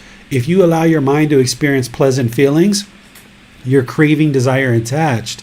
Therefore, in the future, when somebody says no, you're going to feel painful feelings. You're going to feel frustrated or irritated or annoyed. So you have to remain unaffected and in the middle, that you can suggest, you can encourage, you can see if there's an interest, you can invite people to a group, you can give a book, and you probably only want to do that once or twice for each person. And then if they don't step forward, then you just know, okay, Barbara is not interested, and you just keep moving on. And this practice isn't about you going out and converting people to Buddhism. It's about you focusing on your own practice. That's where the real focal point of all of this is. But in your travels, as you have relationships, as you have people where the Buddha says, you know, those whom you have compassion, and of course we should have compassion for all beings, but essentially those who are close to you, that are going to be interested in learning, then help them along. There's another teaching where the Buddha talks about not hiding the teachings. This is like in volume 13, I think, when he talks about generosity. He talks about how we should be willing to generously share the teachings kind of as appropriate. So if you put that teaching together with this one, you should do it selectively when people are interested, but not forcing it and not trying to push people into learning and practicing these teachings. So let's see what questions, if any, you guys have on this one. Doesn't appear there are any questions. Okay, so now there was this big build-up. This was like a movie, right? Building up to the climax of the Four Noble Truths. Okay, Mr. Buddha, you've kind of prepared us. Well, this is the way it's been organized based on the extracts, right? People kind of put these together to show you, okay, now here's the Four Noble Truths. So you guys have heard the Four Noble Truths the way that I teach it, if you've been in any of the classes that I teach, but this is how the Buddha teaches it, and it's much more detailed. And I don't teach it this way in the group learning program on purpose, because you need a better understanding and kind of gradually ease into it before you can learn this level of detail. But let's go through and learn it the way that the Buddha taught it, because there's much more detail here than in the way that I've summarized it in the group learning program and in volume 1. I'll just read this so that I can go through and teach it to you one by one. Monks, there are these Four Noble Truths. What for? The noble truth of discontentedness, the noble truth of the cause of discontentedness, the noble truth of the elimination of discontentedness, the noble truth of the way leading to the elimination of discontentedness. In what, monks, is the noble truth of discontentedness? So if you remember in the book that I wrote and the classes that I teach, the first noble truth, I just say, all beings that are unenlightened will experience discontentedness. Just simple, sweet, easy to understand. And prior to that, I always explain what discontentedness is. But here's the Buddha explaining what is discontentedness in terms of the way that the mind experiences it and kind of this existence. He talks about the 5 aggregates. And anybody who gets to enlightenment, you have to understand the 5 aggregates. So let's make sure you understand each individual aggregate. What an aggregate is it's like a collection or an assimilation of something. And the 5 aggregates are what makes a being a being. This is how we can determine that something is a living being, if they have the 5 aggregates. So let me teach you what the 5 aggregates are, and then we can see things that are living beings, and we can see things that aren't living beings. So here's what he says. It should be said, the 5 aggregates subject to clinging, that is, the form aggregate subject to clinging, the feeling aggregate subject to clinging, the perception aggregate subject to clinging, the volitional formations aggregate subject to clinging, the consciousness aggregate subject to clinging. This is called the noble truth of discontentedness. So the form aggregate, it's this physical body. It's the collection of elements that create this physical body. That's what we call the form aggregate. So any living being who is a living being would need to have this form aggregate. So human beings and animals have this form aggregate. The beings in the heavenly realm, the beings in afflicted spirits in hell, they don't have a form aggregate. They are formless. They don't have physical form. Okay? So the form aggregate is the physical form. Then there's this feeling aggregate, meaning feelings in the mind, the experiences that we have being produced by contact through the 6 sense bases. So we see something with our eye, and then it produces a certain feeling, either pleasant, painful, or neither painful nor pleasant. There's some feeling. Or you hear a sound, and because of that contact, it's going to produce a certain feeling, or an odor, or a taste, or flavor, or physical object on the surface of the skin, the body, or the mind, mental objects, will certainly produce feelings. So there are certain experiences that we have through these 6 sense bases, which we're going to study more later in a future book.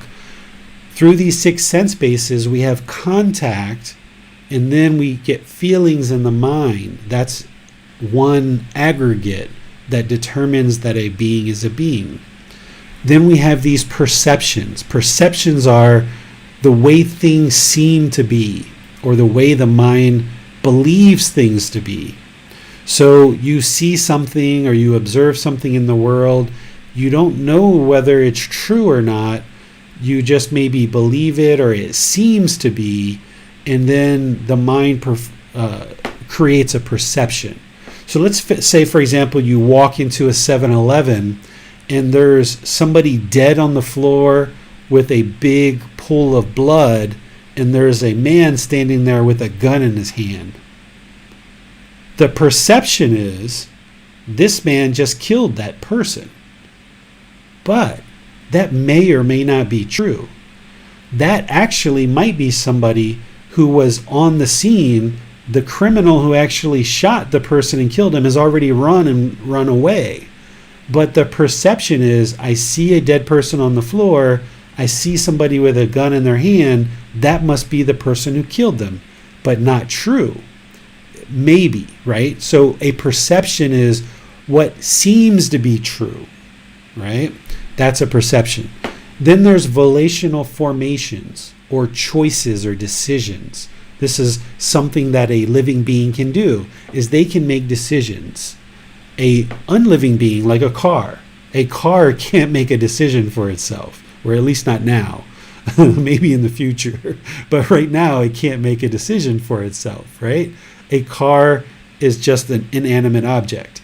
A tree, for example, can't make a decision for itself. It can't decide to stand up, walk 100 meters, and replant itself. It can't do that.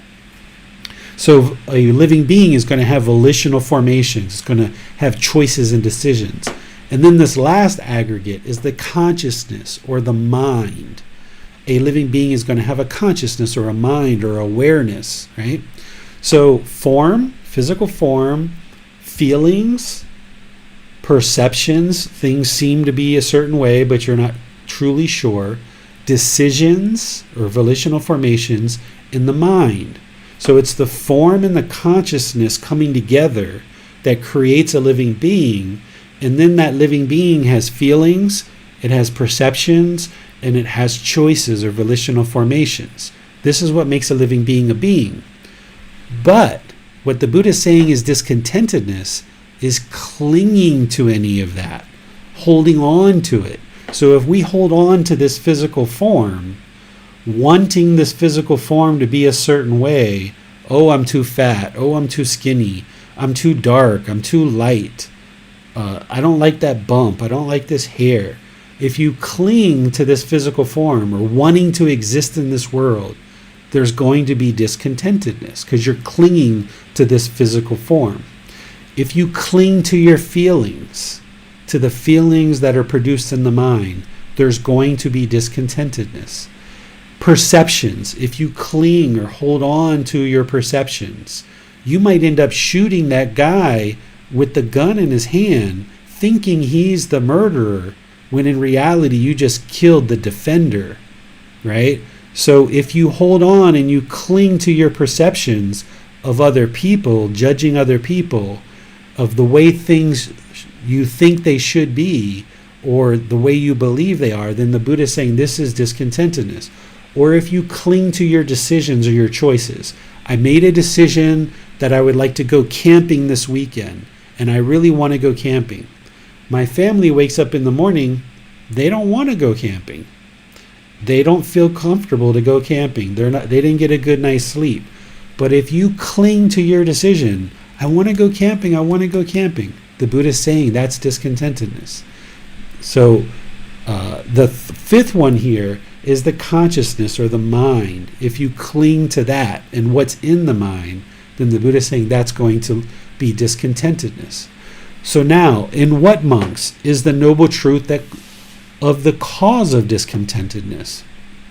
It is this craving which leads to renewed existence. So it's craving that is the fuel that leads to the next existence, the renewed existence. And he says this more clearly in another chapter, in a future chapter, where he talks about craving is the fuel that leads to rebirth.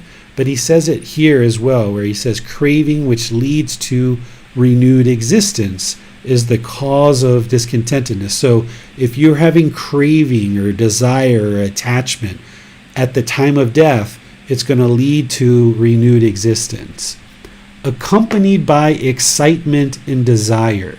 That excitement is the pleasant feelings, and the desire is that craving, desire, attachment. Seeking excitement here and there. This is seeking pleasant feelings, seeking excitement, happiness, excitement, elation, thrill, euphoria. Seeking it here, seeking it there. I want this, I want this, I want this, I want this. Right? That's going to cause discontentedness because the mind is seeking or craving pleasant feelings. That is craving for sensual pleasures. So craving through these 6 sense bases: the eyes, the ears, the nose, the tongue, the physical body, and the mind. As long as the mind is craving through these 6 sense bases, that's what's causing discontentedness. It's craving pleasant feelings. It's craving through for these sensual pleasures. It has sensual desire. The mind is having this desire for pleasure through the senses. Craving for existence. I want to live. This is why people fear death, is they crave existence in this world. That's going to produce discontentedness. They're going to be afraid to die. Craving for extermination. This is craving to end your life.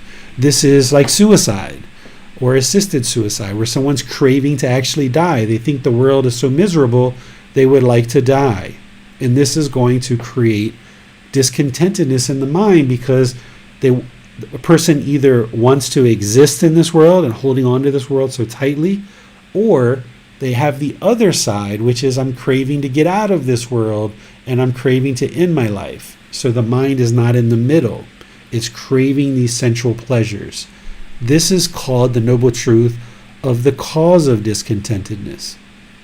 And what, monks, is the noble truth of the elimination of discontentedness? It is the remainderless fading away, meaning there's no more what he's about to talk about, elimination of that same craving. So eliminating craving where there's no more remaining whatsoever. Remainderless fading away, because it's going to gradually fade away. Craving isn't going to just immediately depart the mind. It's going to gradually fade away. The elimination of that same craving, that craving, desire, attachment, eliminating craving, desire, attachment is what eliminates discontentedness. The giving up and letting go of it. So once you give up and you let go of craving, desire, attachment, then there's freedom from it.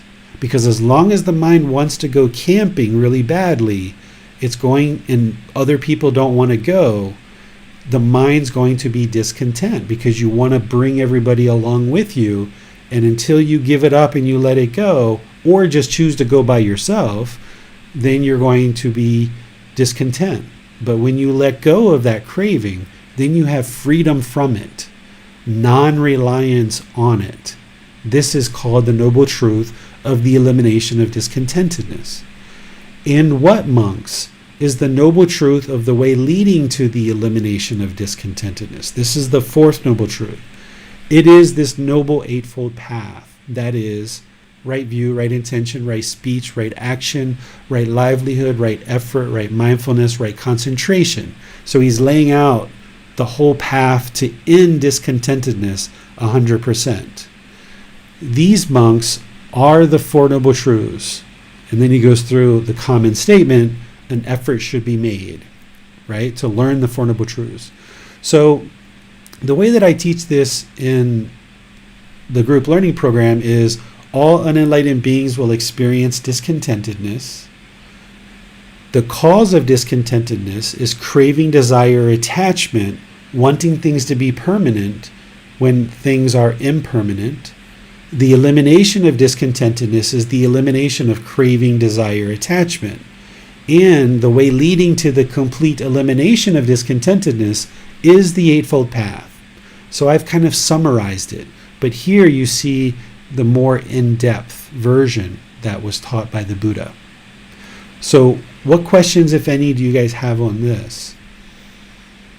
Teacher David, I have a question on the aggregates. We know that craving leads to rebirth. Would you say that at the time of conception, the aggregates, mind and form, have already been established, and that the remaining aggregates, feeling, perceptions, volitional formations, are something that sort of present themselves later? It all gets created in the womb. Because even in the womb, we're making decisions to roll around, move around, do things like that. So there's the egg and the sperm that comes together. And then if there's a consciousness available, the third thing, that third component, it comes together and that creates the embryo. And now we have a living being because there's form, there's perceptions, there's form, there's feelings, there's perceptions, there's volitional formations, and there's consciousness. All three of those things coming together. In the womb, even the six sense bases start to be created. They fully mature outside the womb, but they're actually created and developed inside the womb. And they actually, fetuses in the womb can actually sense through their six sense bases. Okay, thank you for clarifying that, because I was under the impression that perhaps the remaining three aggregates that I mentioned were somehow developed or even born later in a human being's life. But as you clarify, these are all present at the time of conception or birth. Yeah, and this is why when a woman is pregnant, if she's meditating and she's peaceful and calm and she's talking very well and practicing the 5 factors of well-spoken speech, and anybody that she's around, like her partner and stuff, the baby's picking up on all of that. Oftentimes when we see a baby inside a mother's stomach, we envision that stomach, that skin, as being like concrete, but in reality, the baby's sensing the emotions of the mom, the voice of the mom, even the outside voices of what's around the baby. They can sense that. So it's really important when a person is pregnant that they practice these teachings really well, because the child is absorbing all of that even inside the womb. And when the baby comes out, they'll be much more calm, much more peaceful. The delivery will go much better, and you'll be able to kind of set in motion this peaceful, calm life of this new baby, and growing up in an environment where things are peaceful and calm, and there's more contentedness. Because if you have the opposite of that, where there's a lot of harshness and aggressiveness in the environment, even when they're in the womb, the baby grows up with that and their mind gets conditioned towards that, and then they start treating other people like that in the world too, potentially. So the more that we can practice these teachings as parents, even when the baby's in the womb, it will help the child to grow up and be able to practice these teachings as well. Okay, it doesn't appear there are any other questions. Okay, let's go to chapter 8. Do we have somebody who was volunteering for chapter 8? Sure, I'll go ahead and read that. Okay, let me pull it up here. There we go. Oh, this is an interesting one. The two-eyed person. Monks, there are these 3 kinds of person found existing in the world. What 3? The blind person, the one-eyed person, and the two-eyed person. And what monks is the blind person? Here some person lacks the kind of eye with which one can acquire wealth not yet acquired and increase wealth already acquired. And he also lacks the kind of eye with which one can know wholesome and unwholesome qualities, blameworthy and blameless qualities, inferior and superior qualities, dark and bright qualities with their counterparts. This is called the blind person.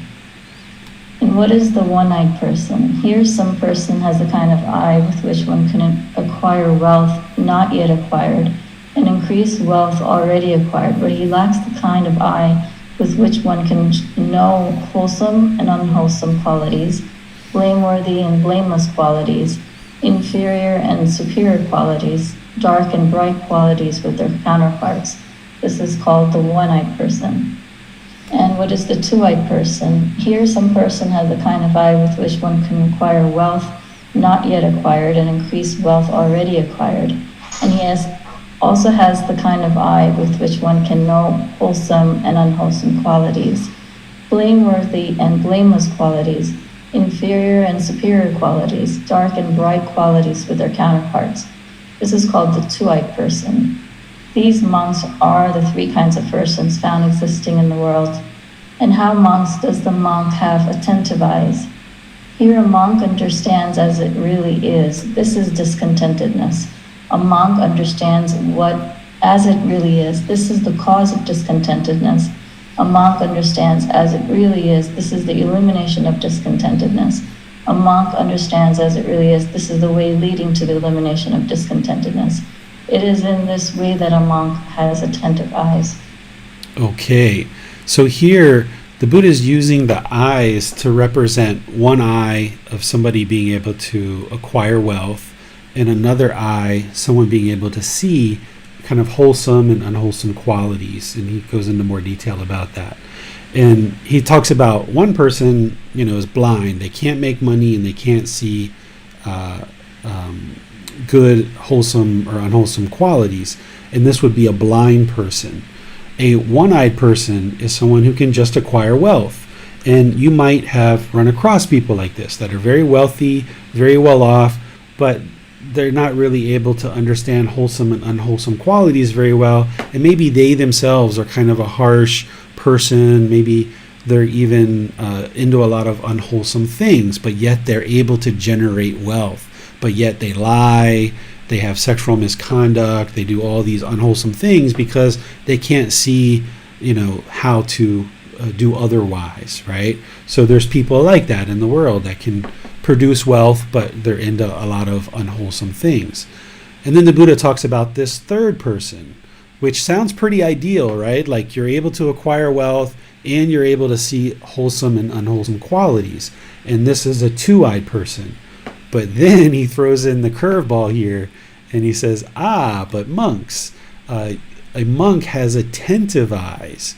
And this would be somebody who understands, as it really is, seeing it very clearly, what are the Four Noble Truths and how to practice those, is what he's saying. Any questions on this chapter? It doesn't appear we have any questions. Okay, one thing I'll add to this is, you might be asking yourself, well, how do I really apply this to my life? Just know that it exists, right? There's nothing in here necessarily that's going to point you to eliminating discontentedness necessarily, other than the fact that once again he's pointing to the Four Noble Truths. But he's just basically saying, like, these are some of the qualities of a person, and you'll probably see this in your life. Maybe at different times you've had one or two eyes, or maybe you were blind, or maybe you live with someone who has one eye, who's really good at generating wealth, but they're not really good at discerning their own wholesome and unwholesome qualities. And just know that that's the Buddha confirming that, these are the type of people that you're going to see, and that's where you can go off and practice this and see that it's the truth. You don't have to just believe it. But in terms of eradicating discontentedness, there's not anything in here necessarily that you're going to use to eradicate your own discontentedness, but maybe perhaps choose to be with people that are have keen eyes or have attentive eyes, right? That would be the most ideal. Let's see. Why are my search not working? Looks like Nick's got a question. Go ahead, Nick.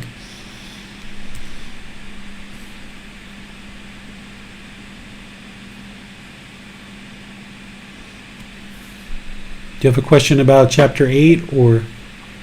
Hi, Teacher David. No, I don't have a question. I was going to just volunteer for the chapter 9. Perfect. Go for it. We ready, sir? Sure are. Okay.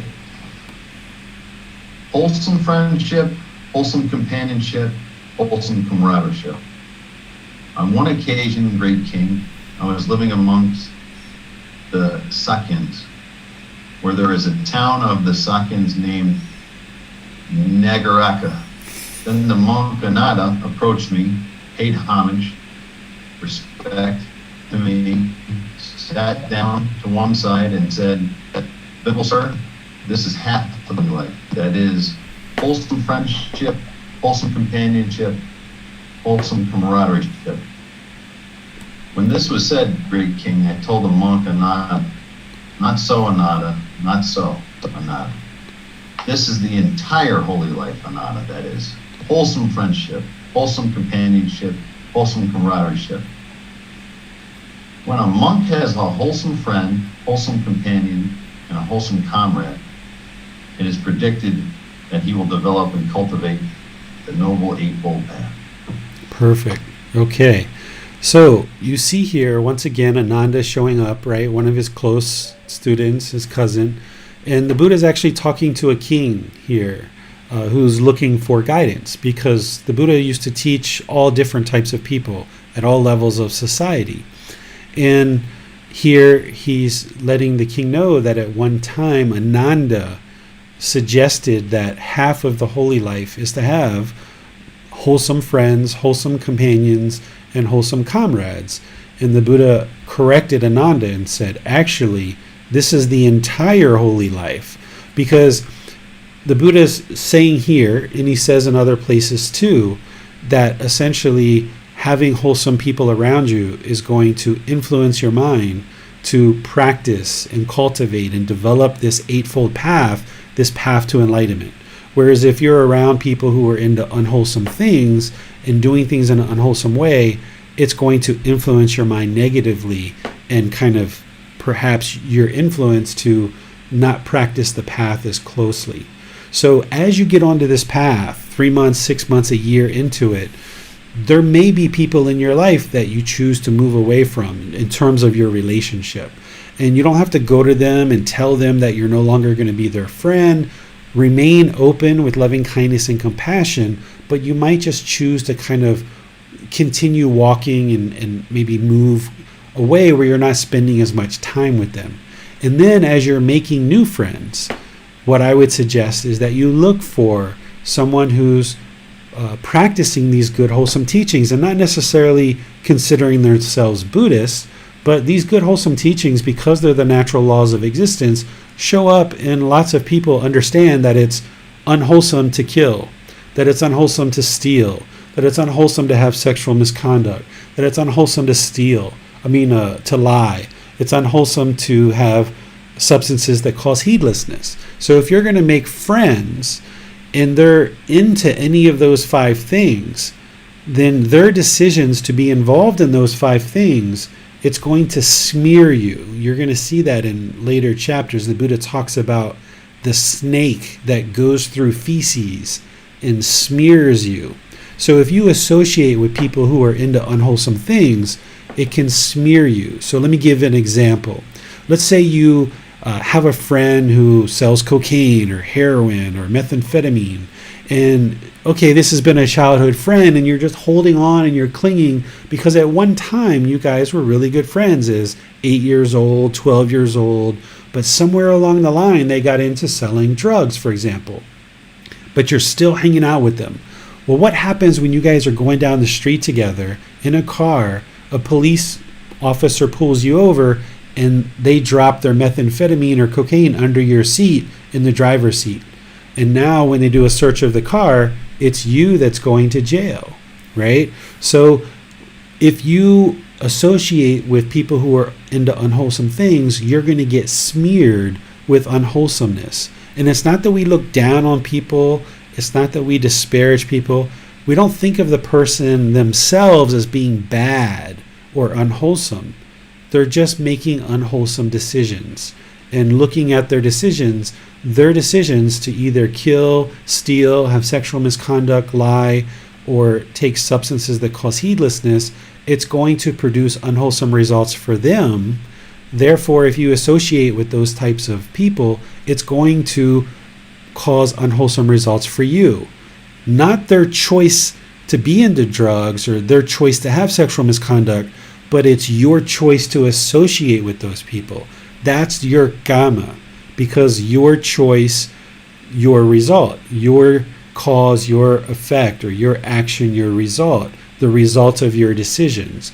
So the result of your decision to associate with wholesome friends, wholesome companions, and wholesome comrades is that you're going to have a mind that is influenced more to practice the Eightfold Path and move closer to enlightenment. And that's what the Buddha is teaching here. So any questions on this one? Doesn't appear that we have any questions. Okay, so the last chapter, which is along the same lines, would anybody like to read this one? There are no volunteers. If you'd like, I can read it, Teacher David. Sure. The entire holy life is wholesome friendship, wholesome companionship, wholesome comradeship. In how Ananda does a monk who has wholesome friend, a wholesome companion, a wholesome comrade develop and cultivate the Noble Eightfold Path? Here Ananda, a monk, develops right view, which is based upon seclusion, freedom from strong feelings and elimination, maturing and release. He develops right intention, right speech, right action, right livelihood, right effort, right mindfulness, right concentration, which is based upon seclusion, freedom from strong feelings and elimination, maturing and release. It is this way. Ananda, what a monk has who has a wholesome friend, a wholesome companion, a wholesome comrade, develops and cultivates the Noble Eightfold Path. By the following method too, Ananda, it may be understood how the entire holy life is wholesome friendship, wholesome companionship, wholesome comradeship, by relying upon me as a wholesome friend. Ananda, beings subject to birth are freed from birth, being subject to aging are freed from aging, being subject to illness are freed from illness, being subject to death are freed from death, being subject to sorrow, grief, pain, displeasure, and despair are freed from sorrow, grief, pain, pleasure, displeasure, and despair. By this method, Ananda, it may be understood how the entire holy life is wholesome friendship, wholesome companionship, wholesome comradeship. Okay, this is very similar to the previous one, but a little bit more elaboration. This one is talking about the same thing, wholesome friends, wholesome companions, wholesome comrades, and then goes into a little bit of detail here about the Eightfold Path, which I can share with you guys. So when he talks about developing right view and all these other steps based upon seclusion, it's important that you find time, like we were talking about, to be alone. This isn't always the case. I remember growing up as children, we were kind of laughed at if we went to the mall by ourselves or went to the movies by ourselves, or like when I went to college, if you ate in the dining hall by yourself, people kind of considered you a loser, that you didn't have any friends.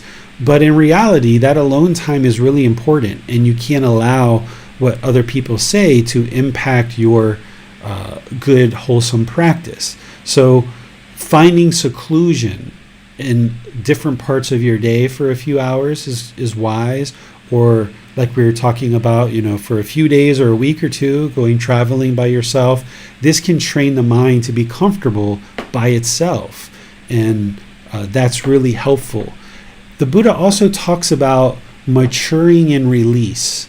What he's talking about here is, as you practice this Eightfold Path and you start training in the deeper teachings, and you're starting to release things like the 10 fetters and other craving, desire, attachments, there's certain periods of time that the mind can get so developed that you actually feel the release of the actual craving.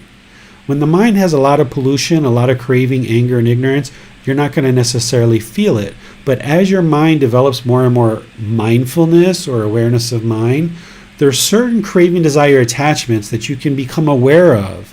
and you can focus on them, and you can work to release them, and you can actually feel it in the body and in the mind when it actually releases.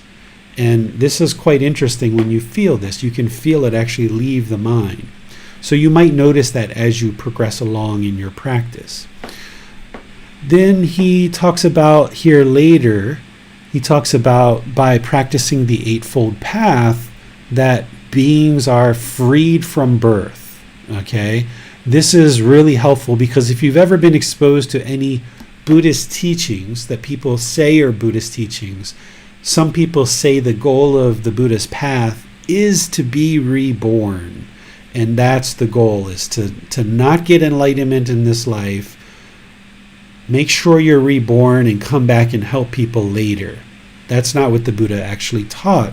You can see here and many other places where he talks about attaining enlightenment is to get free from birth and to eliminate rebirth. Get free from aging, because if you're not born, then you're not going to get old because you weren't born. And you're also freed from illness or sickness, because if there's not birth, there's not going to be aging, there's not going to be sickness, and then there's also not going to be death as well. And as part of that, a mind that's liberated and has attained enlightenment, what they've done is they've eliminated discontentedness. Here's the Buddha just kind of summarizing discontentedness a little bit, where he talks about it as being freed from sorrow, grief, pain, displeasure, and despair. So once the mind is liberated, as part of this Eightfold Path, which he discusses, through learning and practicing that path, but also ensuring that you have wholesome friends, then the mind gets to a point where you eliminate discontentedness, and having done so, you will have eliminated birth, aging, illness, and death. And that's the ultimate goal of the path. And that will become clearer and clearer as you see chapter after chapter after chapter of the Buddha talking about this in different ways. Any questions on this last chapter for today? Yes, teacher. A question related to chapter 7 on Facebook from Rastislav. He asks, saying, may I ask, if form aggregate is actual human form, does it mean each time we will be reborn, let's say as human, we are building brand new form aggregate? Yes, every time there's a rebirth, it's a brand new form aggregate, and all the other aggregates as well. It's a brand new mind as well. Even though we call it the cycle of rebirth, that's what people call it, there's really nothing that's actually being reborn. It's completely new. The best way to actually think about it is the cycle of new existence, because there's a new existence every time. So it's a new form aggregate, and it's also a new consciousness or a new mind. But in that new mind, there can oftentimes be residual memories from previous lives. So residual memories and cravings from other lives will transfer into the new consciousness, but it's a completely new form and a completely new consciousness every existence. Thanks, teacher. No more questions. Okay, and no questions on chapter 10 either? It doesn't appear there are any questions, no. Okay, well, I'll just end today's class by thanking all of you guys for joining.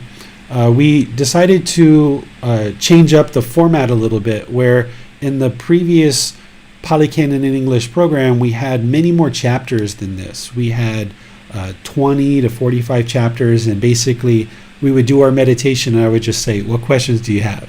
And then, we would end up talking about maybe 6 or 8 or 10 of the chapters here and there. We didn't talk about them in too much level of depth. Sometimes we did, maybe 1 or 2, but not too many. But with this lesser number of chapters, we can go into deep detail in each individual chapter, which seems to be like it's going to be a lot more helpful. And I've added this component where you can read and volunteer to read. I think this will be a really nice thing for all of us to interact more, because that's really what we would experience if we were all living in the same town or the same city. We would all be interacting with each other a lot more. So here we can do that online by having you guys volunteer. So if you guys would like to log in a little bit early for each session, if you can, it's up to you, and you would like to just put into the comment section of Zoom, like, I'll take chapter 1, or I'll take chapter 2, or I'll take chapter 3, that would be wonderful. And just know that there might be certain situations where I decide to do the chapter like I did in chapter 7, because I just know that it'll work out better if I read it. But just be open to that even though you're asking to read a certain chapter, it might not happen. So don't be clinging to it. Don't be craving it. Just if you could volunteer, and then if it happens, it happens. If it doesn't, it doesn't. No big deal. But as we progress through our program here, we'll cover each chapter one by one like this, and I think it'll lean towards a very thorough discussion of investigating the teaching. So I appreciate all of you guys who chose to volunteer. I really appreciate the moderators for taking their time to help. Thank you guys for reading the chapters this week and going through and actually investigating the teachings on your own. This week coming up on next Saturday, we're going to do the next 10 chapters. So chapter 11 through chapter 20. And just take your time. You've got 7 days, so maybe read 1 or 2 chapters a day. And if that only takes you 5 minutes or 10 minutes, then that gives you 24 hours to reflect on it and really soak it into the mind and really think about it. And I have a feeling Miranda might have came to class with some questions prepared, which I think is really wise, because if you've been thinking throughout the week and a question pops into your mind, that really creates some nice discussion in the class. If you guys have different questions that come up, and we can all talk about the different questions that you guys have as you explore these on your own in an independent study, but then we kind of come together as a study group, and we're studying these as a group and gleaning the benefit of this investigation that the Buddha talked about. We're not here for poetry. We're not here to make every last little word sound so soothing and beautiful as poets, but instead we're interested in rolling up the sleeves, investigating, discovering what is unclear, helping to remove any confusion or misunderstandings, and figure out what words you need to understand and how to actually apply this to your life so that you can get the real benefit of practicing these teachings.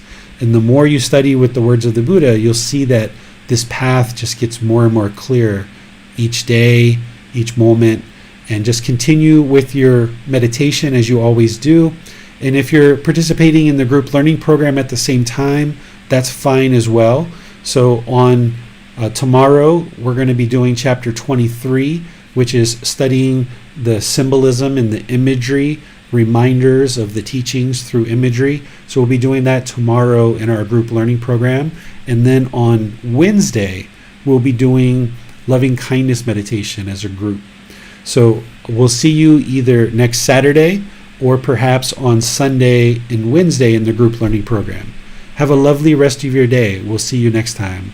Sawadee krap.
you again for watching. Enjoy your meditation.